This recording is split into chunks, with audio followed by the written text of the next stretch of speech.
guys know it is Drunken Chat, son.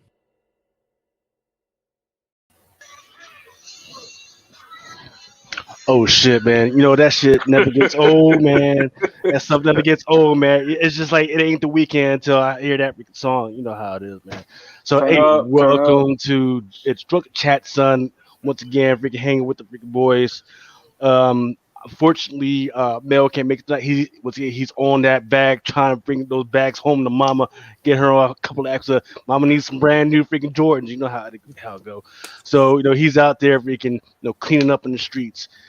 However, I am here with the rest of my brothers here. Fellas, introduce yourselves. Adam, go ahead, man. It's Spawned Out of Wonder, the comic pimp, the most perverted man in comic books today. Thank you for having me back on the dais, man. I love you guys, and an honor to be here. So I have some qualms about you calling yourself a pimp because I've seen your show, man.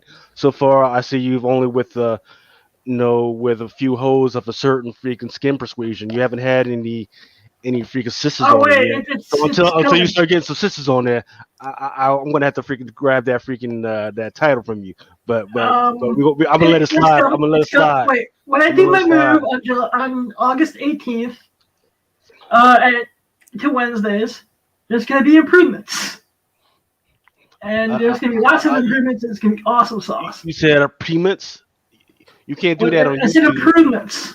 You can't. I don't know what that word means, but I don't think you can do that on YouTube, man. You're gonna have to take that to freaking OnlyFans. Ain't that the OnlyFans? Yeah, OnlyFans or something, man. You can charge $39.95 or something, man. You can't do that. Yeah, true that. But also in the house, of course, we got the Ultra of the Ultra Maximus. How's it going, baby? Oh, am I somebody cool? I'm nobody. Hi, everybody. Cool is for those who have no qualms in life, man. Who have nothing to search for, man. You are the Ultra of the Ultra Maximus. I debated a name change, but I didn't think it worked as well. So yeah, we're just gonna stick with this one. And of course, if you guys know, my native name is Rabam Halal. Yeah. You definitely had a really good breakdown of what was going on with that last week. So if any of the listeners haven't seen that, after this, go ahead and check that out because it was a pretty good breakdown. I really do need to have some timestamps on some of this stuff. Actually, here's what's going to happen. I'm probably going to be starting to drop some smaller Spec Matrix here on Drunken Chat, and then I get to elaborate them on my own channel a little bit more now that the kid's starting VPK next week. So it's like a whole new ball game is about to be approaching us here. And it's going to change, but we don't know how the changes are going to roll. Well, you're going to have to, right? Because with all the new content that's fixing to come out, and to be able to hit that in enough time for the turnover cycle to get the next one, you're probably going to have to shorten that stuff. That's just the way it is, man. See who is it? Teenage Mutant Ninja Greg says, "Cool as Maximus. Ultra is just cool." Bless you, brother. I think this is the first time I've actually seen you in here. And Valerie said, "What about going to watch Suicide Squad tonight?" I'm going to talk about some Suicide Squad stuff tonight. I watched it last night or this morning, or actually yesterday morning now, depending on your time frame. And then after that, my son decided that he did not want to go to sleep, so it was amazing. Well, after all the cussing and blood and titties, he was in a different room, so he didn't get to partake in any of that stuff yet. But okay. I'm sure that his cerebral third eye was probably watching through mine. My 6-year-old I was not quick enough to get my 6-year-old out of the room for all that stuff was going down. So, scar for life. That's the way you be a parent. Scar for life. Cover Level Cover says, "Hey, Ultra Maximus holds matrix of reading and retaining comics knowledge." That is true.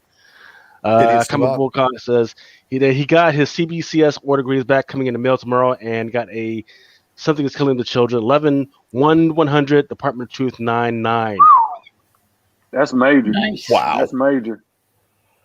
Debating selling it. And even if it is a CBCS, it's still a fucking 9.9. So I don't care what anybody in the chat might be trying to say about that. A big book like that, man. Yeah. It don't matter. Like I said, big books, it don't matter. CBCS or CGC, long as you got one or the other, it don't matter. Is that book a cardstock cover? Yeah, I think so. I got Okay. one of those. It's like the rest of the boom books. It's like the Okay. card stock. Yeah. Yeah. I expect to so- see more of them. Yeah. Hey, yeah, so I see you guys talking about the movies. Hold off on the movies chat till I actually get to the movie stuff. Then I want to see you go full blast on it because I do want to cover that stuff. But let's, hey, cool comics guy, man, freaking, you've been a whole Ninth Wonder, or excuse me. Let me take this out the shit. All right, hey, Ninth Wonder, man, you've been holding us down for a little bit, man, freaking, making us sound somewhat civilized, man. How's it going, brother? How was your week? Yeah, busy week, brother. You know, man, working. I started a new job. I quit my job for 7 years, man, and got into an industry I didn't know nothing about. So I've been getting drug over the coals every day at work. Trying to learn the industry that I'm in now. So I've been challenged by that, but it's fun, and I'm learning at that. Then I got into this whatnot live selling. So I've been getting drug over the coals, trying to maintain everything for that, man. And now I'm starting to see what Lucas deal with, man, because I just had to order like 400 Gemini mailers. I got more bubble wrap than that I know what to do with, and all this other stuff, and just getting those orders, processed every week. Then of course doing my cover pick show, here with y'all, and then other little random, pop-ups on shows and stuff like that. So I just been busy, man, but we grinding towards a bigger goal, and it's good, man, because I feel like everybody that I'm surrounded around, from Ultra to you, everybody, man, is, Lucy, I feel like everybody, is pushing, and we all doing big things, and I love to see it, man. Hell yeah. Absolutely, man. Freaking God is good, and things are going good around the hood right now, man. I'm glad to see that we're all doing good, man, without having to have any consternation or constant infights without the freaking drama. Even though there are some motherfuckers out there who just can't they just can't live without it, just making it out of nowhere. Let's see, what do we got here? Let me. If you ain't having fun, then fuck off. Yeah, these are just funny papers, man. Just picture books. But you know what? Just I mean, picture look, books, if you can't have fun with the community too, then fuck off. Once again, Comic Crusaders has an app. It's still kind of in the developing stage, so do check out for that. Once again, if you guys ever need to contact me for any reason, make sure you send me an email to lucas.fashina at Comic Crusaders. That's Comic Crusaders with an S at the end .com. Or if you can't get a hold of me there for some reason, go ahead and email me at my Instagram at darkhorsefox35. I should be up on that one.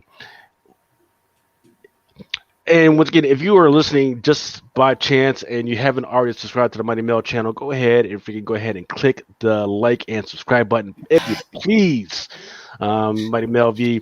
Also, don't forget that we also have the Comic Crusaders has a Twitch channel, so go ahead and check it out over there. Go over there, freaking hit the like button, or I don't even know if there's a like button, but at least we can go ahead and freaking check it out. See, and don't forget the CBSI family. Don't forget the Comic Book Woman. I think their next one is on Wednesday, right? That's when they go. Is it Tuesday? No, it's Tuesday, right? It's Tuesday. Tuesday, what time? 9 o'clock? 9:00 p.m. Yep, 9:00 p.m. Don't forget the Modern Playbook family with Aaron Yee and Legs Hot 10 show that just went on. And don't forget one of the best shows out there, Tales from the Dark Side. Don't forget to hit up Ultra Maximus, man, on his show. When's your next show, brother? Sunday. Yes, sir. Secret Variant Report. Check out this video. If you're a hip hop head and you don't know about this video, you're sleeping. Because a lot of people don't know that I grew up outside of New York City and Baltimore in my youth, and I was introduced to a lot of the best mixtapes along the Route 40 Moravia Avenue flea markets, and had a lot of good friends put me onto some really good music back in the day. And that introduced me to the world of hip hop music, which reverberated when I saw this list of books. So if you guys don't know about the list of books and the albums that they homage, I got it all broken down in a video for you. Yes, sir. And Ninth Wonder, and that list that I sent you, for stuff to sell and whatnot, there are a lot of hip hop variants in that motherfucker. Yeah, I got it. I'm gonna sit down and go through that list tomorrow for sure. Yep. And then who got a wrench in the chat? You can take it. You can handle Queen's Guard there. I don't got a wrench. I got no wrench either. Been asking Mel for one for weeks. Otherwise, I take care of this shit. You asking Mel for a wrench, man? Come on now. I know. And everybody's like, wrench me. Look, if I could wrench y'all, if I had access, I'd wrench myself and I'd wrench like 15 of y'all. And then we'd lock it down. So, okay, good. Yep.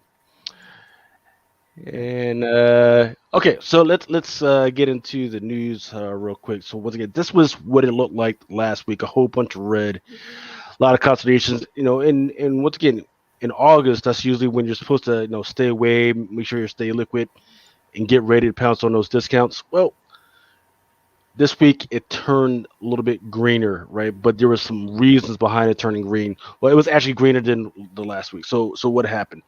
Looking at Apple, some stuff happened with Apple, some stuff happened with Google, Disney, of course, Netflix, PFE, which is Pfizer, and then there's stuff, of course, happening in the real estate world.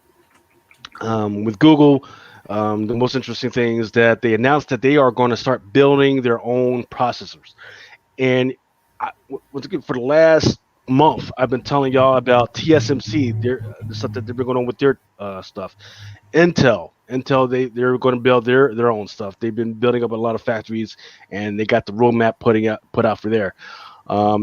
And the interesting thing is that Qualcomm, they were kind of leaning on Intel for their stuff, but they were also going to learn on Google. Well, Google's like, no, we don't need you. Just go ahead, push off on your stuff on Intel, which puts that relationship between Qualcomm and Apple in an interesting position. And I'll talk about that in a little bit.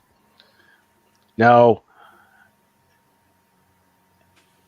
Apple, this is the craziest thing to me right now, and I can't believe people are not freaking rioting in the streets right now. Apple says that they are going to start scanning all iPhones for images of child sexual abuse, right? That means that every single photo they can look through. Yeah, they're going to look through them. Yep. And then they try to say, well, we got this secret algorithm. We got this algorithm that's going to go out there and it's going to scan the algorithm, and if it flags the algorithm, then it's going to send it to a human person before it goes to your iCloud. Motherfucker, what? That means here's the problem with that, man. I know a lot of our listeners, we have teenagers, right? And teenagers, they do stuff. They send stuff to each other all the freaking time. So the minute a teenager sends one to a friend or a girlfriend or whatever, guess what? They are automatically, child sex predators, and they get prosecuted for this stuff all the freaking time. Now you got somebody that's going to be on the horn right there, looking at this stuff, and he or she is going to be flagging your freaking teenager for all that stuff. So just keep an eye out for that, man.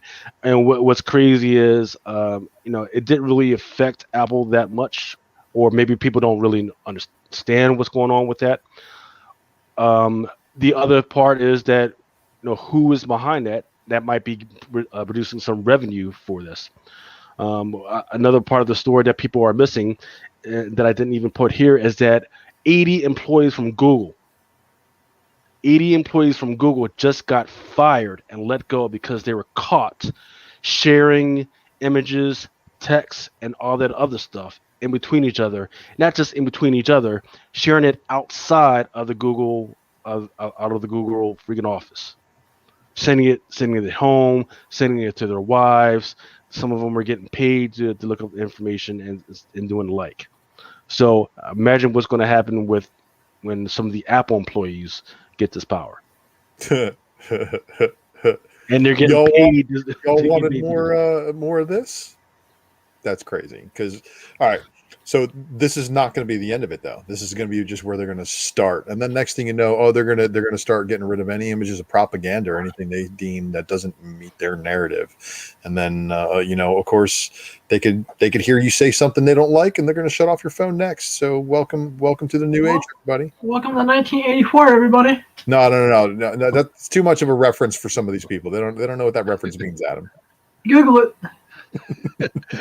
All right, so August was the one I was like, okay, this is going to be it. This is going to be Armageddon. This is going to be, hey, the freaking, evictions are going to happen. Well, turns out no. Apparently, the CDC stepped in, gave their 2 cents, and now there's going to be another moratorium that's going to extend out till October. My God, man! Holy October. Right. It's going to court, so we'll see if that lasts, because it may not last, and that's kind of crazy too. Yeah, and that's yeah, right. Because here's what's happening: the states and everything, they got their money from the federal government to shell out for rental and mortgage assistance, but the states have not actually shelled it out yet for whatever freaking reason. They got more money for unemployment. They have not been shelling it out like they should have been. Mm-hmm. So, guess you still owed unemployment from basically April to September of last year. Yes, a certain member of that is here. Yes, probably never gonna see it too. I'd literally have to take them. I literally have to go get a public defender because I'm still unemployed. And try to get the state to sue the state. Do you know how weird it is to hear Alexander, what's her name, Ocasio-Cortez fight on the behalf of Ultra? That shit is weird as fuck. She's like, we've been giving them the money, and they haven't shelled it out yet. That stuff is freaking weird, man. Yeah, because I blew out my savings, staying afloat and stuff, and liquidated comic books for that I shouldn't have. That a lot of those books doubled and tripled and quadrupled in value since the liquidation happened. So yeah, I'm really not pleased about that. But you know what? If nothing ever comes about from it, I just got to move on and power through. That's all I can do. Yes, sir. Let's see. He says, "Hey, if you think they're going to shell it out, that's hilarious." Yeah, I mean, because you got to remember, the more so. What happens is that money usually goes into a trust, and then depending on what type of trust they put it in, some of those trusts that the states use gather dividends. So the longer that they hold that stuff in dividends, the more money they make, and the more that goes into the state coffers before they actually pass it out for what it's actually supposed to be like. So they have no freaking incentive right now to pass it out before stuff gets really bad. And then Brandon Selden says, "Yeah, man, you live in the worst state for unemployment, man." Because I remember the website, and believe me, it took a month after my initial submission of me calling till I got a hold of somebody like, "Oh, there's a problem. We have to fix this," and that's why things weren't going through. And then that same person had to call back multiple times and be like, "Hey, man, where's the stuff to get me put back together so I don't need to be on unemployment?" And then it just never came. Right. Eric says, "Hey, it's funny that there's a moratorium for renters, but not mortgage holders. But big banks could contribute to politicians." Well, so there were certain programs out there where where you were supposed to be able to go to your mortgage lender and say, "Hey, I need help. Can we put this money that I owe on the back end of the mortgage and everything?" Right. But a lot of people are saying that they did that. They tried to do that, but they were denied. Right. Which is crazy to me. Just like the PPP loans, right? There are a lot of people like myself that applied for a PPP loan and just got denied. In the meantime, you've got all these other people who don't even have a business that are getting $50,000. I only asked for $3,000. There are people out there that got 2 checks, 21, 26. For a total of 50,000. They went to the Cancuns, they went to the freaking Caribbean and all that stuff, and they're chilling out, relaxing. They got all that freaking money. So there's all this crazy stuff that was happening with the money that I can't even fathom of how that's freaking going Coco Gal says, hey, all those landlords should be exempt from paying property taxes if they have renters not paying rent. And you know what? That's true, because look, everybody likes to side with the renters, because what's actually going on here is exactly what happened in China before their communist takeover, where they created class warfare between the renters and the landlords, and basically they tried to vilify all the fucking landlords into being villains because they owned property that people rented. But what's going on here is that the banks are still looking to collect from the owners. They, regardless of the moratorium, there's no protections for the owners in place. So as somebody whose family actually has rental properties, and we were fortunate to rent them out during the pandemic, not before. Yes, There's a lot of things that fell our way in favor, but still, it's a crapshoot for the owners as much as it is for the renters. But we're going to have to sort this out. I mean, there really is going to have to be a true sorting out of what's fair for everybody, not just one group of people. So we'll see how it gets handled. But right now, I don't know, man. My faith in governments. I don't know about other states, but I know in Texas, they got a bunch of programs that are paying like 6 months of people rent and mortgages. To keep everything fair and keep everything balanced, between renters, and then between the property owners too, because, it wouldn't be, it's not fair. It's not fair. It's just a jacked up situation that we in right now. But the thing about it is a lot of people not aware and not taking advantage, of those programs, and that sucks on the renters. So what a lot of bigger rental companies have been doing, they've been pushing those programs. They've been pushing that through, you know what I'm saying? As soon as you could be a second late with your rent, they sending you out every email you need, showing you every program that's going to pay your rent and everything that you need to do in order to get that. And that's how a lot of these bigger rental companies been staying ahead. But if you just got a couple of properties that you manage yourself, then you really got to get out there and try to get that information to your tenants if they saying they can't, they can't pay their rent. And some people that's smarter, even if their renters not having problems paying their rent, they like, look, you can go do this. They gonna pay me your rent 6 months in advance, so they know they ain't got to worry about nothing. It's all types of games being played right now. It's games being played from every angle. All I know is I'm just ready for all this shit to be over with. Right. But I know a lot of people are asking, like, Lucas, what the hell does this have to do with comics? Well, I tell you what, this has been the big event that I have been saying that will affect comic prices, because once again, people are going to, as they start getting kicked out, people are going to have to pay or start selling their comic books in order to either make rent or get that extra money to start a new lease. The other thing that I had not even thought of was, this past week, I was actually talking to a dude who didn't even know I was into comics, but he had overheard me talking with somebody else. And he said, oh, man. He says, man, I've got all these freaking comics. And he lists all these freaking great comics today. I was like, man, freaking, why don't you bring them in? I'll take a look at them. He's like, well, they're down in Florida. I was like, oh, man, freaking, are they with your wife or your mother-in-law? And he's like, no, they're in a storage container, in this one of those self-storage containers. I was like, oh, that's crazy. He's like, yeah, man, I'm paying like $200 a month for that. And I was like, oh, that's pretty freaking crazy. He's like, he must be in Miami area, because that's fucking expensive. Jacksonville, yeah, Jacksonville. Oh well, yeah. Then he must have a mansion-sized fucking one in Jacksonville, because goddamn, son, what you got in there? Like 3 houses worth of shit. Yeah, yeah. He says he's got furniture and all this other freaking crazy stuff. But that's another thing that you got to think of is like, okay, if you're thinking about pandemic investing, like all these things that are affected by the pandemic, such as travel, hotels, and all. Storage is another thing that people haven't really taken a good look at. And I tell you why they should. It's because if people are moving here and fro to make sure that it's cost effective for them, some of these people are going to have to put stuff into self-storage, right? That means that they are going to use more self-storage. Of course, self-storage stocks or revenue is going to go up. Another thing is, if you keep having these moratoriums or whatever, or maybe the houses become more available, right? We like right before this, we were told that the inventory for houses is going down. That means people are going to start pulling stuff out of self storage. That means that the self storage revenue might go down.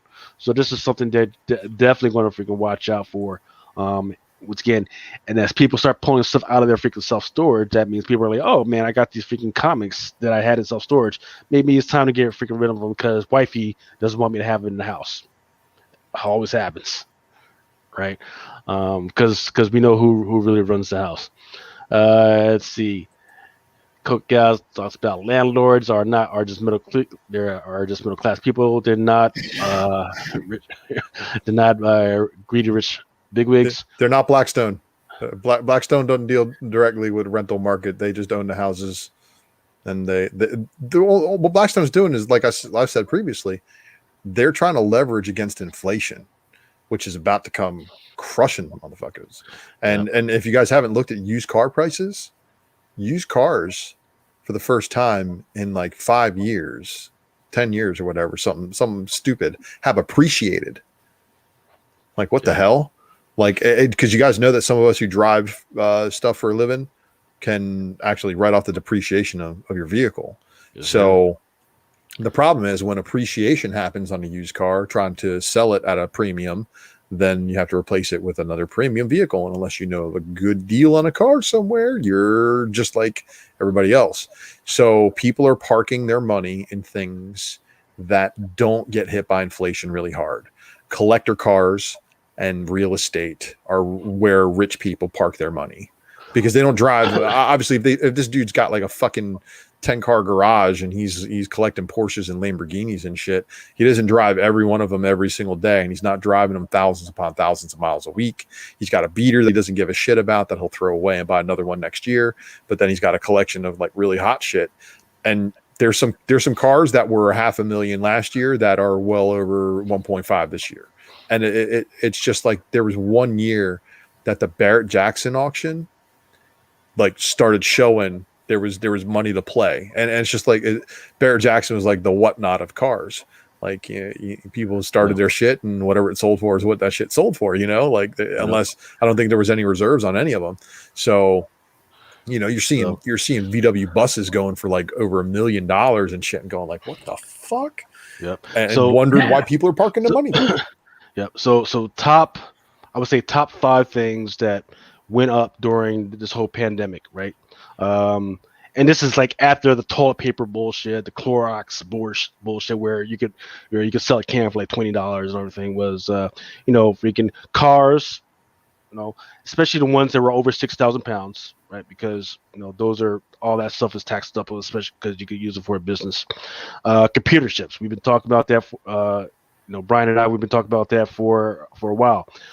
Sports cards, that freaking went up. Right, and some of the freaking comic books, Golden Age, Silver Age, and Bronze Age, man, freaking that just went, just freaking went up. And what still boggles my mind, I can't still believe that we're in August of 2021, and you still can't get it easily, is Sony freaking PlayStations.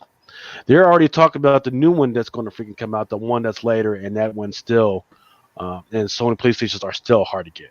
I don't care as long as I can get that damn backward compatible one now, because somebody came over and brought me a broken PlayStation 2 and a Wii, and I got my kid playing Mario Kart now, and he's like whooping ass at it.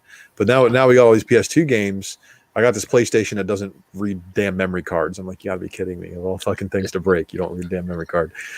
So that new PS5 that's backward compatible plays all the old shit, man. I still got my PS1 games. Yeah. 78 points of articulation says it's all because the tech-related components have rockets, so anything using them components. I'm not sure exactly what that means, but have rocketed. He's saying tech-related components have skyrocketed, and anything we're using the components of skyrocket too. Yeah. Okay. Hey, well, Ultra, what'd you think of this, man? Freaking when I first started talking about crypto and everything. I think we were at like 41, then we went down low, like around 24, 25. Now it's back up to 43. Fucking diamond hands, son. These hands is made of diamonds. Never sold. In fact, what I did, you guys know what I kept doing?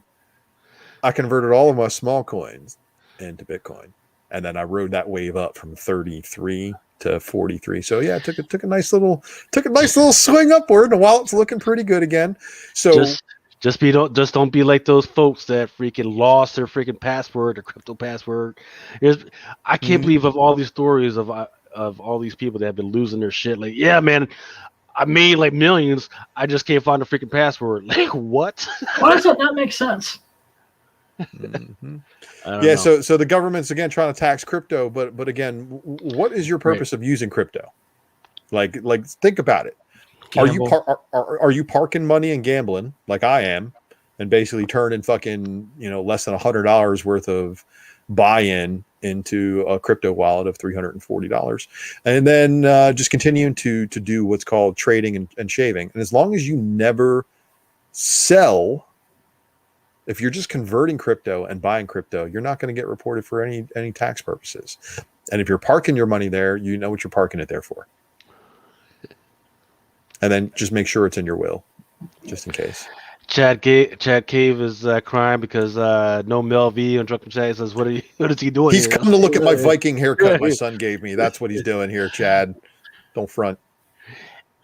Hey, we're just going to have to introduce ourselves and and hype our own selves up, man. That's just the way it's going to have to be.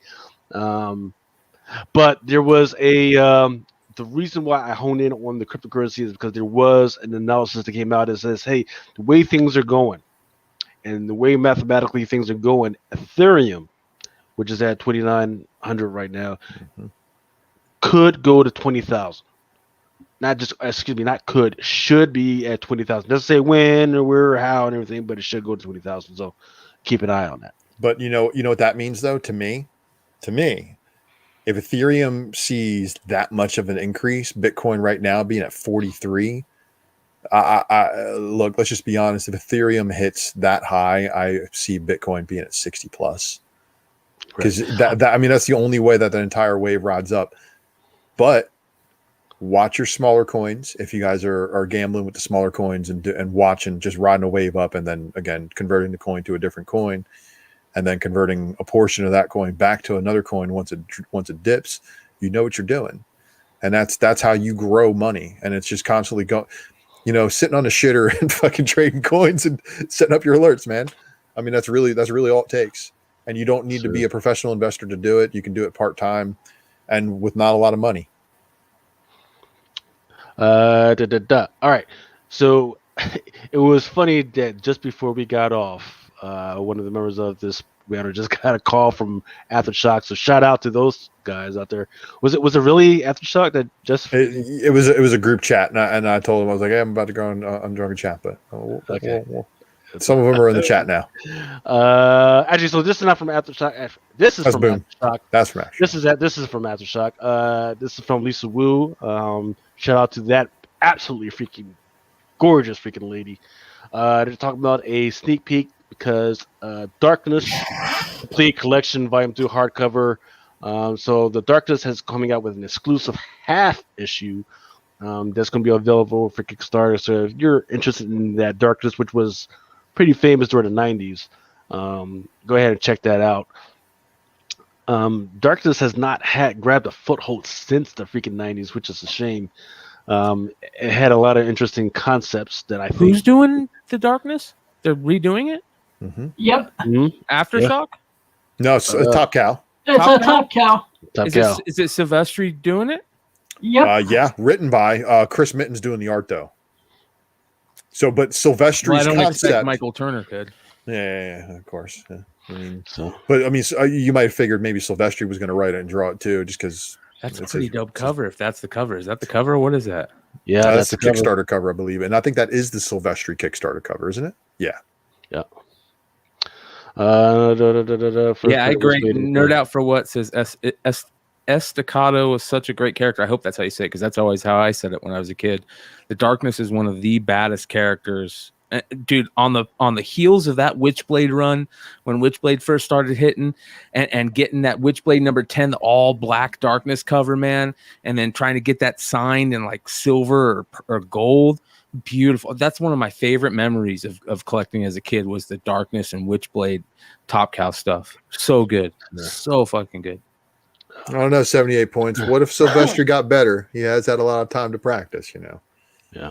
Dude, Sylvester's like 10 feet tall. Have you seen Yes. pictures of him with the other image guys? Like he's like 3 feet taller than everybody else. He's Yao Ming to Raw Kobe. I get it. It's fucking really like that.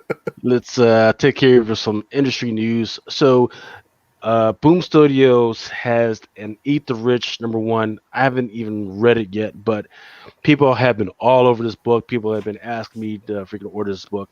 But here's the thing. There's also an unlockable variant out there. It is a 1 per store. It was supposed to be arriving this week, or excuse me, the August 18th. Now it's not arriving until the 25th. So if this is something that you were interested or didn't even know about, just mark your calendars. August 25th. That's actually when you actually want to do your Wednesday Warrior, go in, be first line, and go grab this one because people have been asking me a lot about that and freaking trying. And once again, it's a 1 per store for this one. I don't know if this is the cover because I think there is a version that looks like exactly like this, but I don't know what the deal is. So just keep an eye out for that one. Yeah, we talked about this book on my cover pick show a couple of weeks ago when it was on FOC, and I think this is the cover. I think the cover A. I think this is the cover A, and I think the unlockable is just like a version of this, and then they got the cover B, which is like a fork with like a eyeball and a finger and something else on it. So all the covers for it is dope though. All the covers is fire, but this 1 per store definitely be the one to get because everything else is gonna be over ordered.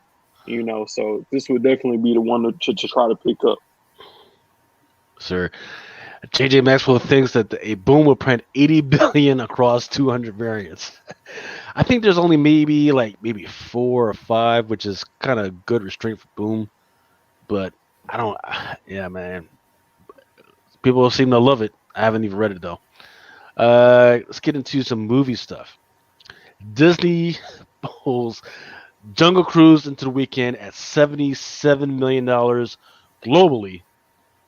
Globally and box office, and that's plus the Disney Plus.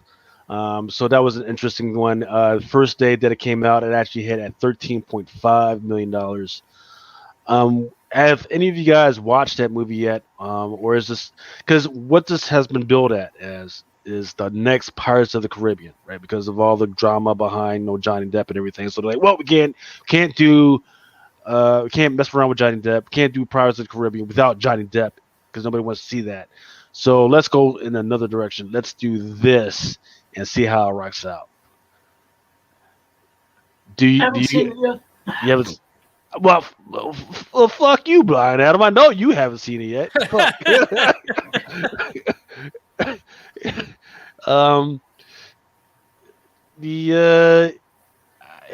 It's tough. So yes,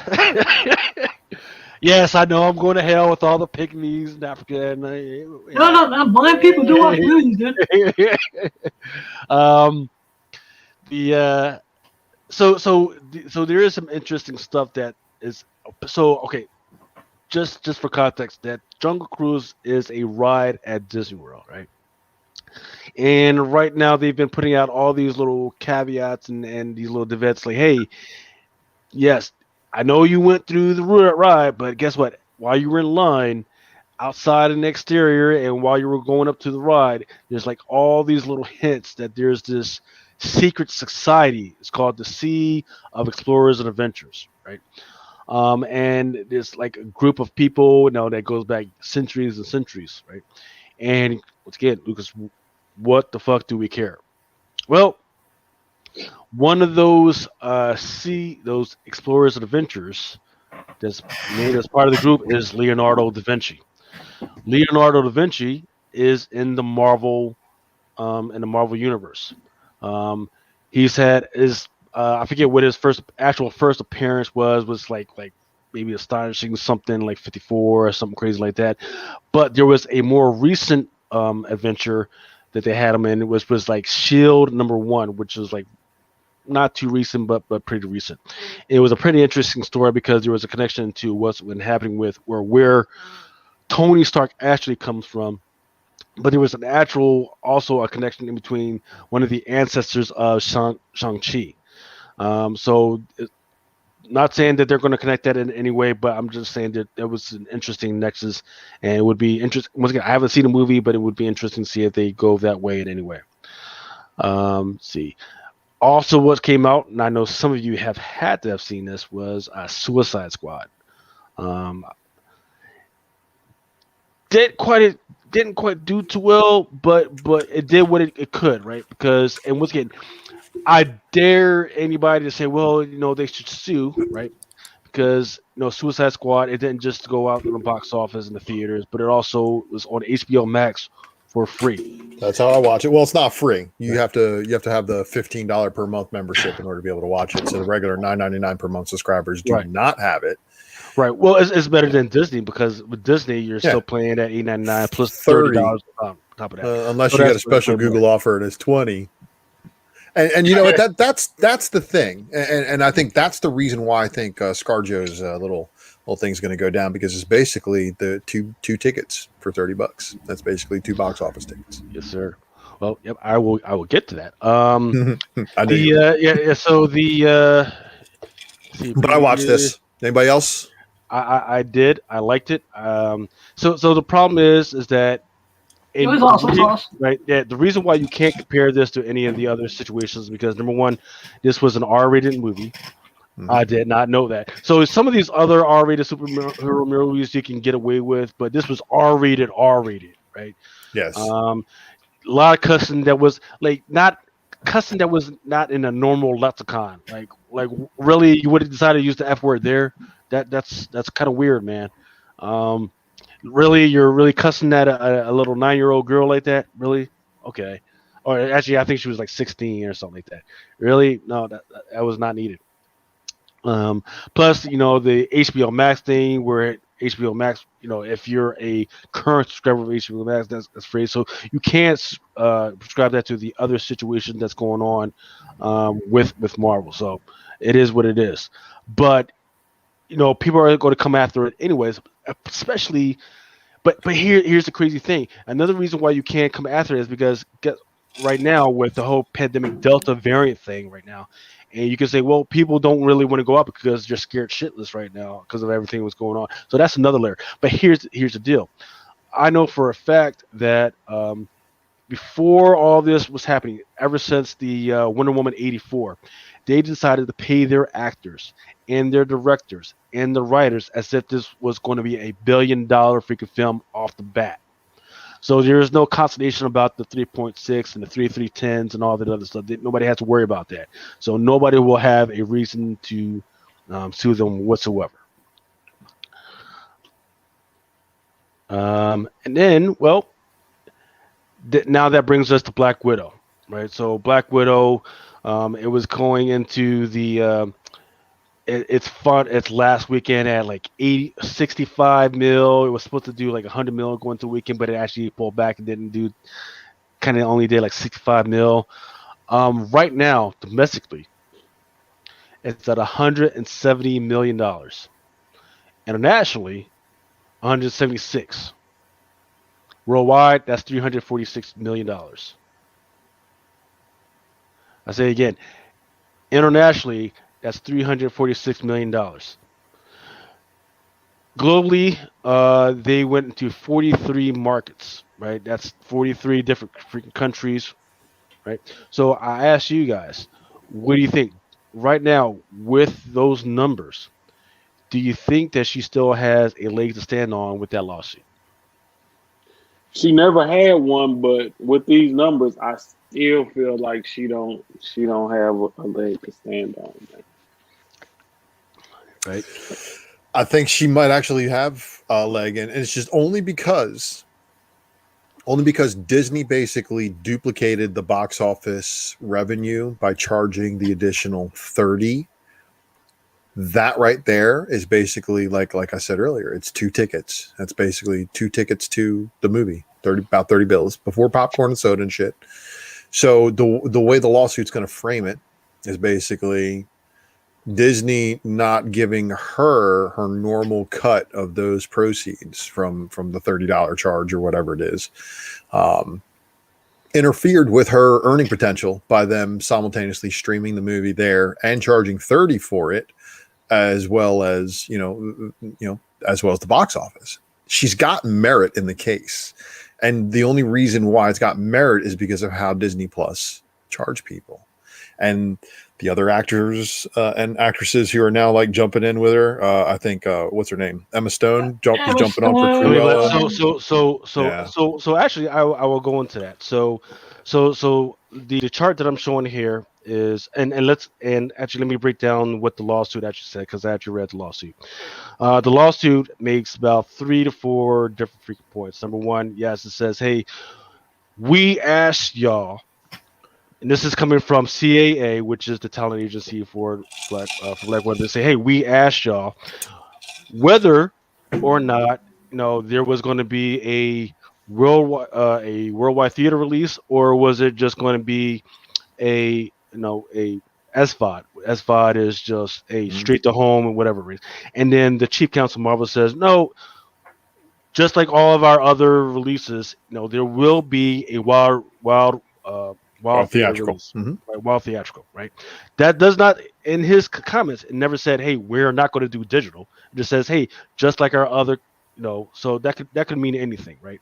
So once again, they are using that paragraph as proof that they were told, that they were promised that, that would never happen, right? So once again, just a email and a word by word, that doesn't fly unless it was sign by sign whatever. And then they said, well, and then they go on to further say, everybody knows in the industry what is wide theater release, and everybody knows what is date to date, right?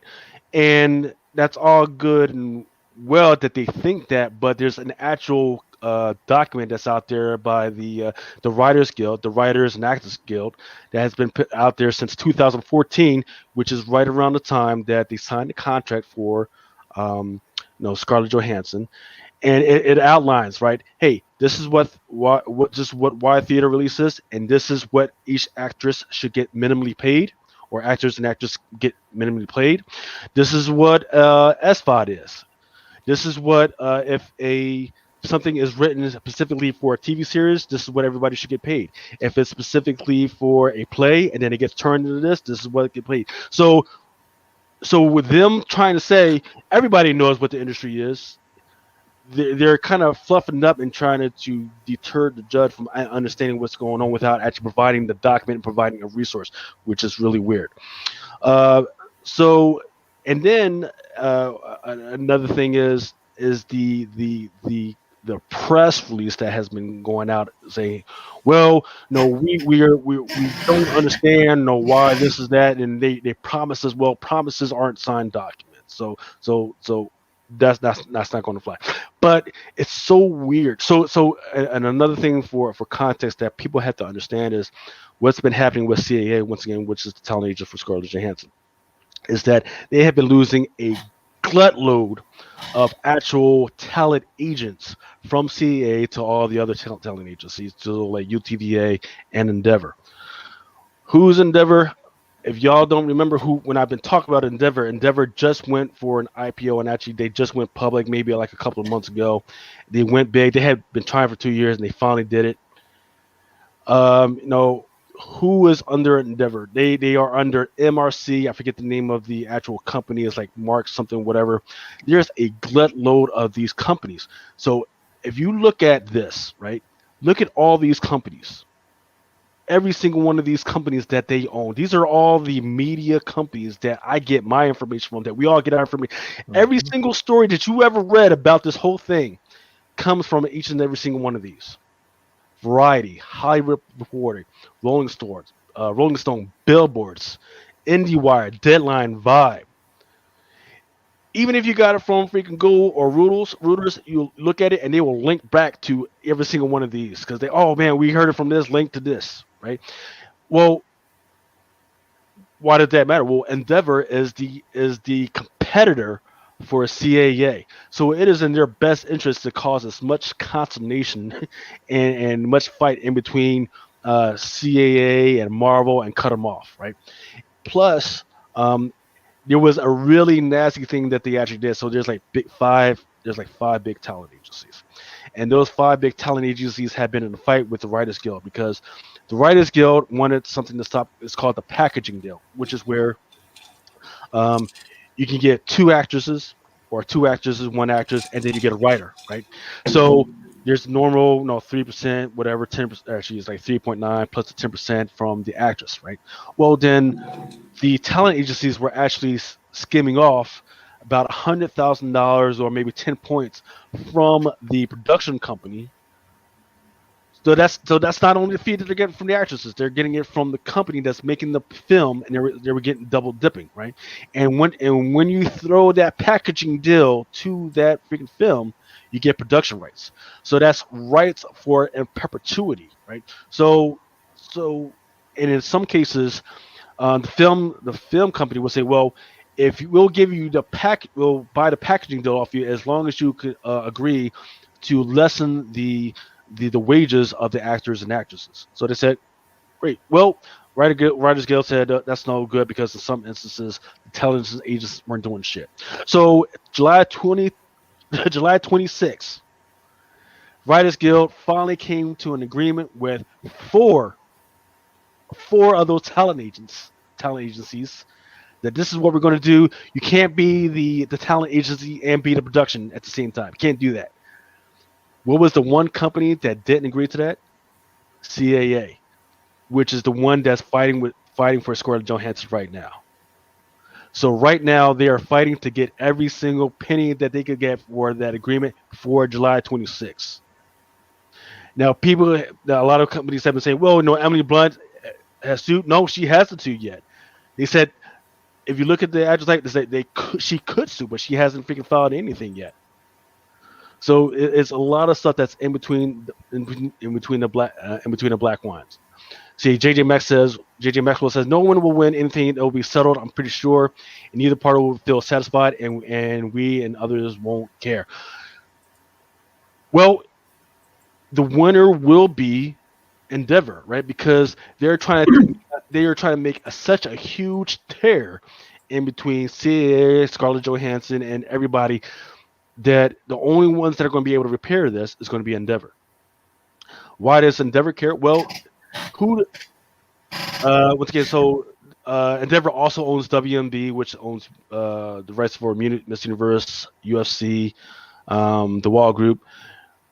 They are also funded by TPG Capital, which is the big provides money for AT&T, which of course owns like 70% of like Warner Brothers or whatever, and Warner Brothers and DC Comics, right? Why does that matter? Well, there has been rumors about Scarlett Johansson trying or possibly moving over to DC for the Hawk and Dove role. It hasn't been confirmed yet, but there's been several like, whoa, what could she play? Probably Hawk and Dove and all the other stuff. I don't think that's the correct one. I think there's other characters she could play, like Black Cat. I would love to see her as Black Cat, whatever. But that's something that has been thrown out there that I know a lot of people would like to see. So that's just the talk. That's just lots of rumor. But I know the facts. It's just, hey, there's a lot of weird stuff. So all I want you to do is when you see these reports, just see in between the lines to see who's actually benefiting off of these crazy ass stories and these crazy ass rumors. And of course, look, freaking the Marvel and Sony. Hold on, Lucas. Yeah, I seen a lot of y'all in the chat that just said Lucas don't know what he's talking about. Lucas this, Lucas that. He just broke that shit down for y'all. Y'all out there playing checkers. This is chess, man. And you can sit here and say, oh, they need to run ScarJo. It's easy to tell somebody what they should do with their own money. But if that was y'all money coming out of y'all pocket, y'all wouldn't be saying what Disney needs to do and what they don't need to do. They signed a contract. Contracts are honored for both ends. Look, as long as they running ScarJo their money that they promised her, that's Disney in. You know, it's long as ScarJo show up, do what she's supposed to do, she holding up her end of the contract. Now the thing about it is that it's really not about Disney and ScarJo. It's about her council versus Disney council. It's really her managers versus Disney executives. Everybody else that's gonna get paid off of this. It's really not about those two individuals. If her lawyers and her accountants and her management is saying, look, we feel like Disney should be giving us more money because of X, Y, and Z, she gonna be like, all right, that's y'all shit. Y'all go handle that. I just act in the movies and cash my check, you know what I'm saying? So I can live in my big house and my big car. It's really not even that deep, you know what I'm saying?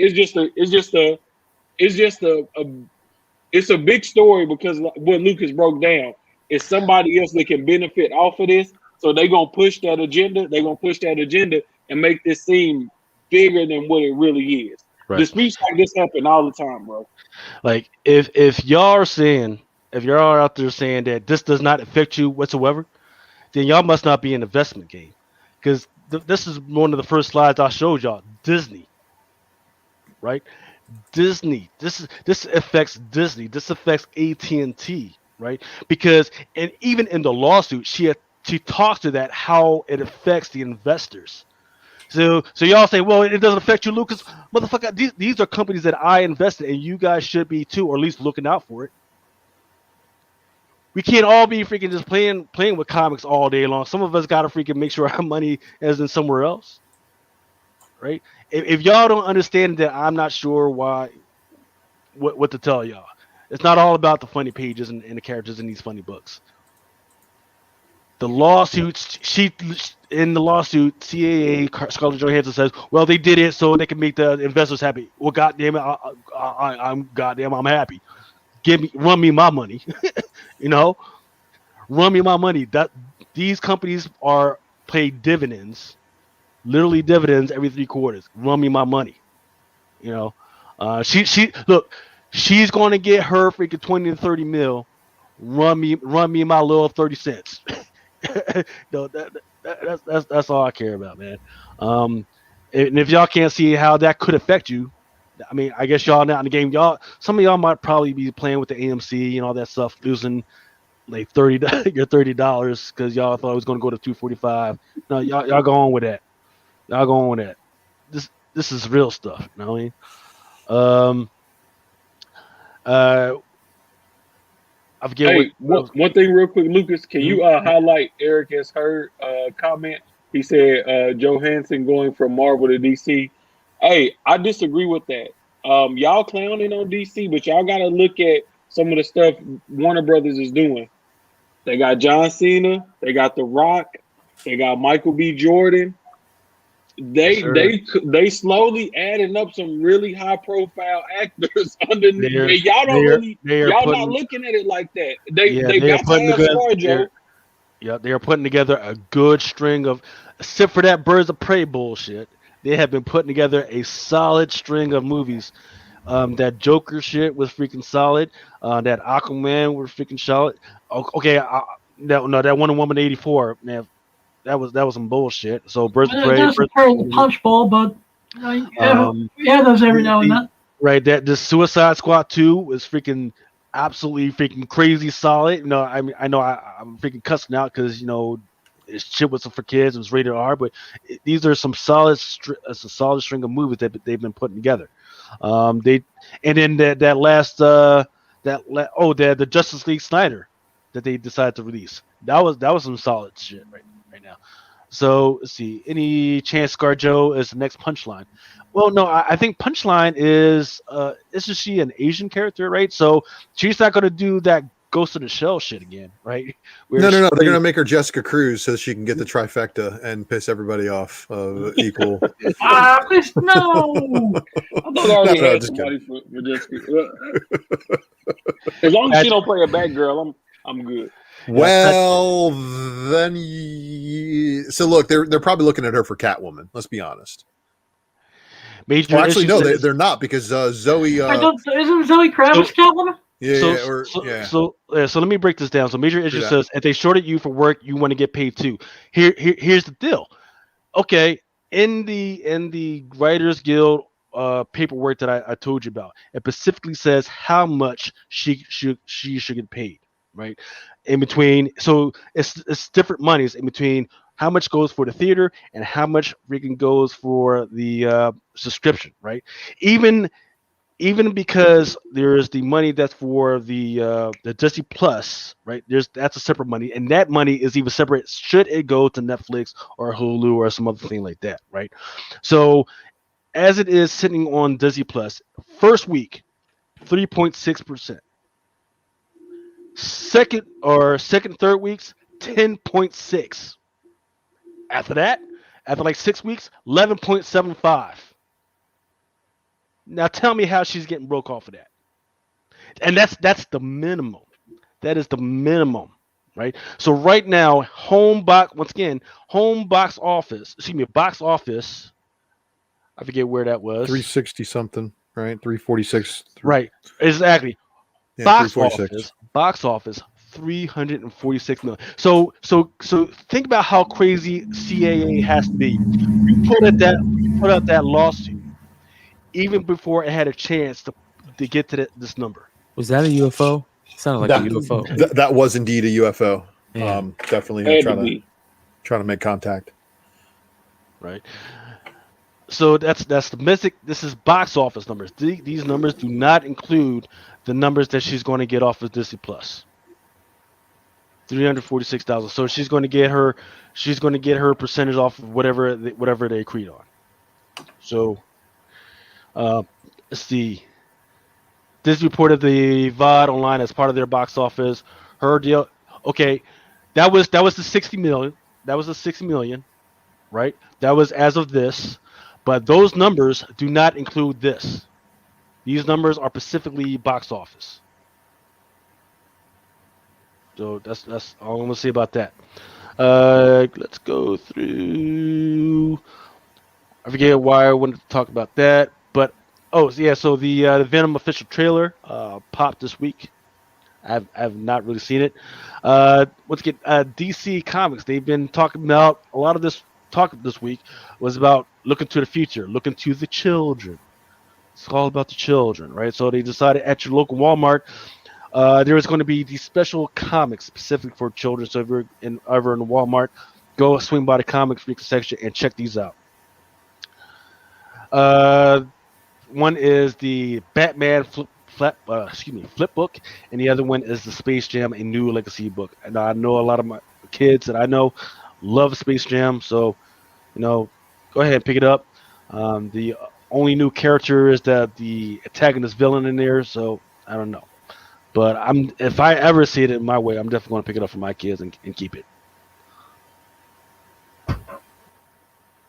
Let's see. Oh. This one was interesting. Shouldn't you just pick up any value pack you see at Walmart? Yes. Yeah. I mean, again, I shared a picture with some friends today where somebody had shared that they found a fucking 1 in 1,000 McFarlane black and white Venom in one of those packs. And then we got people in the live chat talking about finding recent 1 in 50s and other shit in there too. So, and if you guys have seen the Walmart pack breaks I've done previously, sometimes they're good, and it looks like they're getting good again. The interesting news this week is that China decided that they were going to crack down on some of the video games, and chief among them was going to be Fortnite. Now you know what happens when anybody tries to crack down on anything for kids. Of course, kids are going to try and find anyway and anyhow they can get into it. So that's going to make it even more popular. The more interesting thing is that Fortnite is actually owned by Tencent. So I don't know why they were trying to triple their own freaking company. Other than I do know I've heard rumors that a lot of the people that are chatting and all that other stuff inside of Fortnite have been saying a lot of anti-Chinese government stuff. So that might be a reason why, but I don't know about that. So it's going to be interesting to see that and see if it even blows up even more now that they brought attention to it. the one other thing that I did want to bring to people's attention is that if you have Fortnite, remember that one popular joint that was popping off for a while because of the code word inside it, you might want to make sure that you get rid of it at all costs now, because the returnability has just come up. That means that all retailers can return it. So once they return it to DC, other retailers can go back in and order it. I say again, retailers can now return any copies that they have to DC, and then other retailers can go and order. So there's going to be more copies available out there.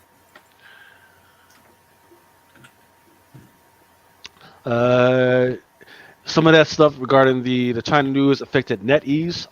For those that don't know NetEase or have been checking what's been going on with some of the covers, there are some interesting like NetEase covers that have been out there. Like the Black Cat Annual had a NetEase cover. There's also a Silk NetEase cover that's out there. Weibo Core and Tencent Holdings for TikTok. Now, here's the most interesting thing for the future. Tomorrow, or actually Saturday, so today, there is going to be an NFT auction, the first Marvel official NFT auction. There's going to be 5 of those joints, right? So there's going to be about 2 of them that are going to be like not animated. It's just going to be a statue-ish thing of NFT of Spider-Man. You can click around, look at them and everything. And then 2 of the other ones are actually going to be like animated, like they move around and all this other stuff. Some are going to be rare, and then one is going to be animated ultra rare. And then there's going to be a Spider-Man Ultimate animated secret rare one that's going to be out there, and that one's going to be start off at auction at $400 if you got the money to spend on a computer digitized thing. How about you guys? You guys think you guys are going to freaking? I pass on that NFT shit. That shit is a bad. Well, to be honest, have you guys paid attention to what those punks are selling for? Those right? What are they? The Spider-Punk one you're talking about? No, they're called Cyberpunk. No, they're called chat will let me know. They're basically NFT avatars that you can buy, and one just recently sold, I think like for like 7 million, something like that. That's an NFT. Fuck, here we go. Yeah. Okay. So who's going to be the person who invents the actual Oasis like we saw in Ready Player One? Because I'm waiting for it. Because basically the Oasis is going to be the internet, and then crypto punks. That's what they're called. You're going to go to the internet, and you're going to have an avatar, and they're going to have that dude just like they did in that fucking movie. He basically fucking loots everybody and fucking kills them for their avatar. And takes all the loot from them, so then you have to start over again. So that's going to be some real shit at one point. Right. So Callus says NFT punks are owners selling to their second account so they can pump the prices up.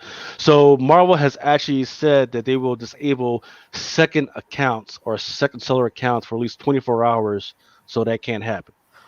CryptoPunk NFT owner opening for a $91 million sale. Holy Look at this. shit. Look at this. Check this shit out. That. These are what they are. They're called CryptoPunks, right? And they're NFTs, and they're little avatars that you can put on there, and they're on the blockchain like crypto and everything. So this was drawn in the Code Ninjas little kids coding facility around the corner from my house. I know Jay-Z has a CryptoPunk. The apes sell for a shit ton. The zombies sell for a shit ton. The aliens sell for a shit ton. Let's look at some of these values, man. I mean, they're crazy. Like, CryptoPunks were created in 2017. There are only 10,000 of the characters, each one unique. Punk 3100 is one of just 9 alien punks, and the only one with a headband, and that one sold for 91 million or whatever. Come on, man. Yeah. So and you know how much they cost? I think there's this guy named FaZe Banks that's like an influencer.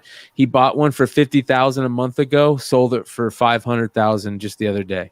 500,000 flip in a month. Yeah, crazy shit, man. What? So this So this is the new way we laundering money now, right? Yeah. It's not laundry magic. Yeah. No. More. So basically, there was. Car washing no more, man. You know how Lucas wraps books? There were some packages that were probably wrapped similar to that went with this transaction that were being sent via the USPS on the backside. You know what I mean? Because there ain't no way in hell. No way in hell. Man, I can't believe this shit. Well, that's where we're going, folks. So here's my advice. I would rather invest into the cryptocurrency that is involved with the trade and sale of these NFTs than I would be with the NFTs themselves. They're starting to say that these are starting to be turned into currency, these punks, because people are starting to buy fractions of them and they're making money off them just like currency because they're in the blockchain just like currency. And you know what? If it's in the blockchain and a portion of it can be broken off and sold, then anything can become currency. But the fact that they're doing it with fucking pixelated aliens with a headband is hilarious. Jesus. I know, right? Yeah, one of the Paul brothers just bought one just sold one for 700,000. Was it the same brother that has the what was it? The Charizard 10 around his neck? Yeah, same guy. Yeah. My goodness. Yeah. Jackass. It says here, since the CryptoPunk 7523 sold for 11.8 million, they sold at Sotheby's. They're selling them at Sotheby's, you guys. That's fucking crazy. Oh, Sotheby's. excuse me, Sotheby's, the auction house in New York. Yeah. Yes. Yeah. The auction house, not just any auction house. In just auction 24 hours at the end of last week, over $55 million worth of CryptoPunk sales were noted by Lava Labs at Sotheby's. That's crazy, dude. My goodness. My fucking goodness. Let's see what we got. 1 of 100. Y'all should explain NFTs. I'm not gonna type it. Well, I'm not gonna explain. I don't know shit about NFTs. I'm here. Yeah, I mean that's really all you can do. Yeah, I'm trying to think of. Yeah, because it's like cryptocurrency without the currency part. Mm-hmm. That's the best way to put it.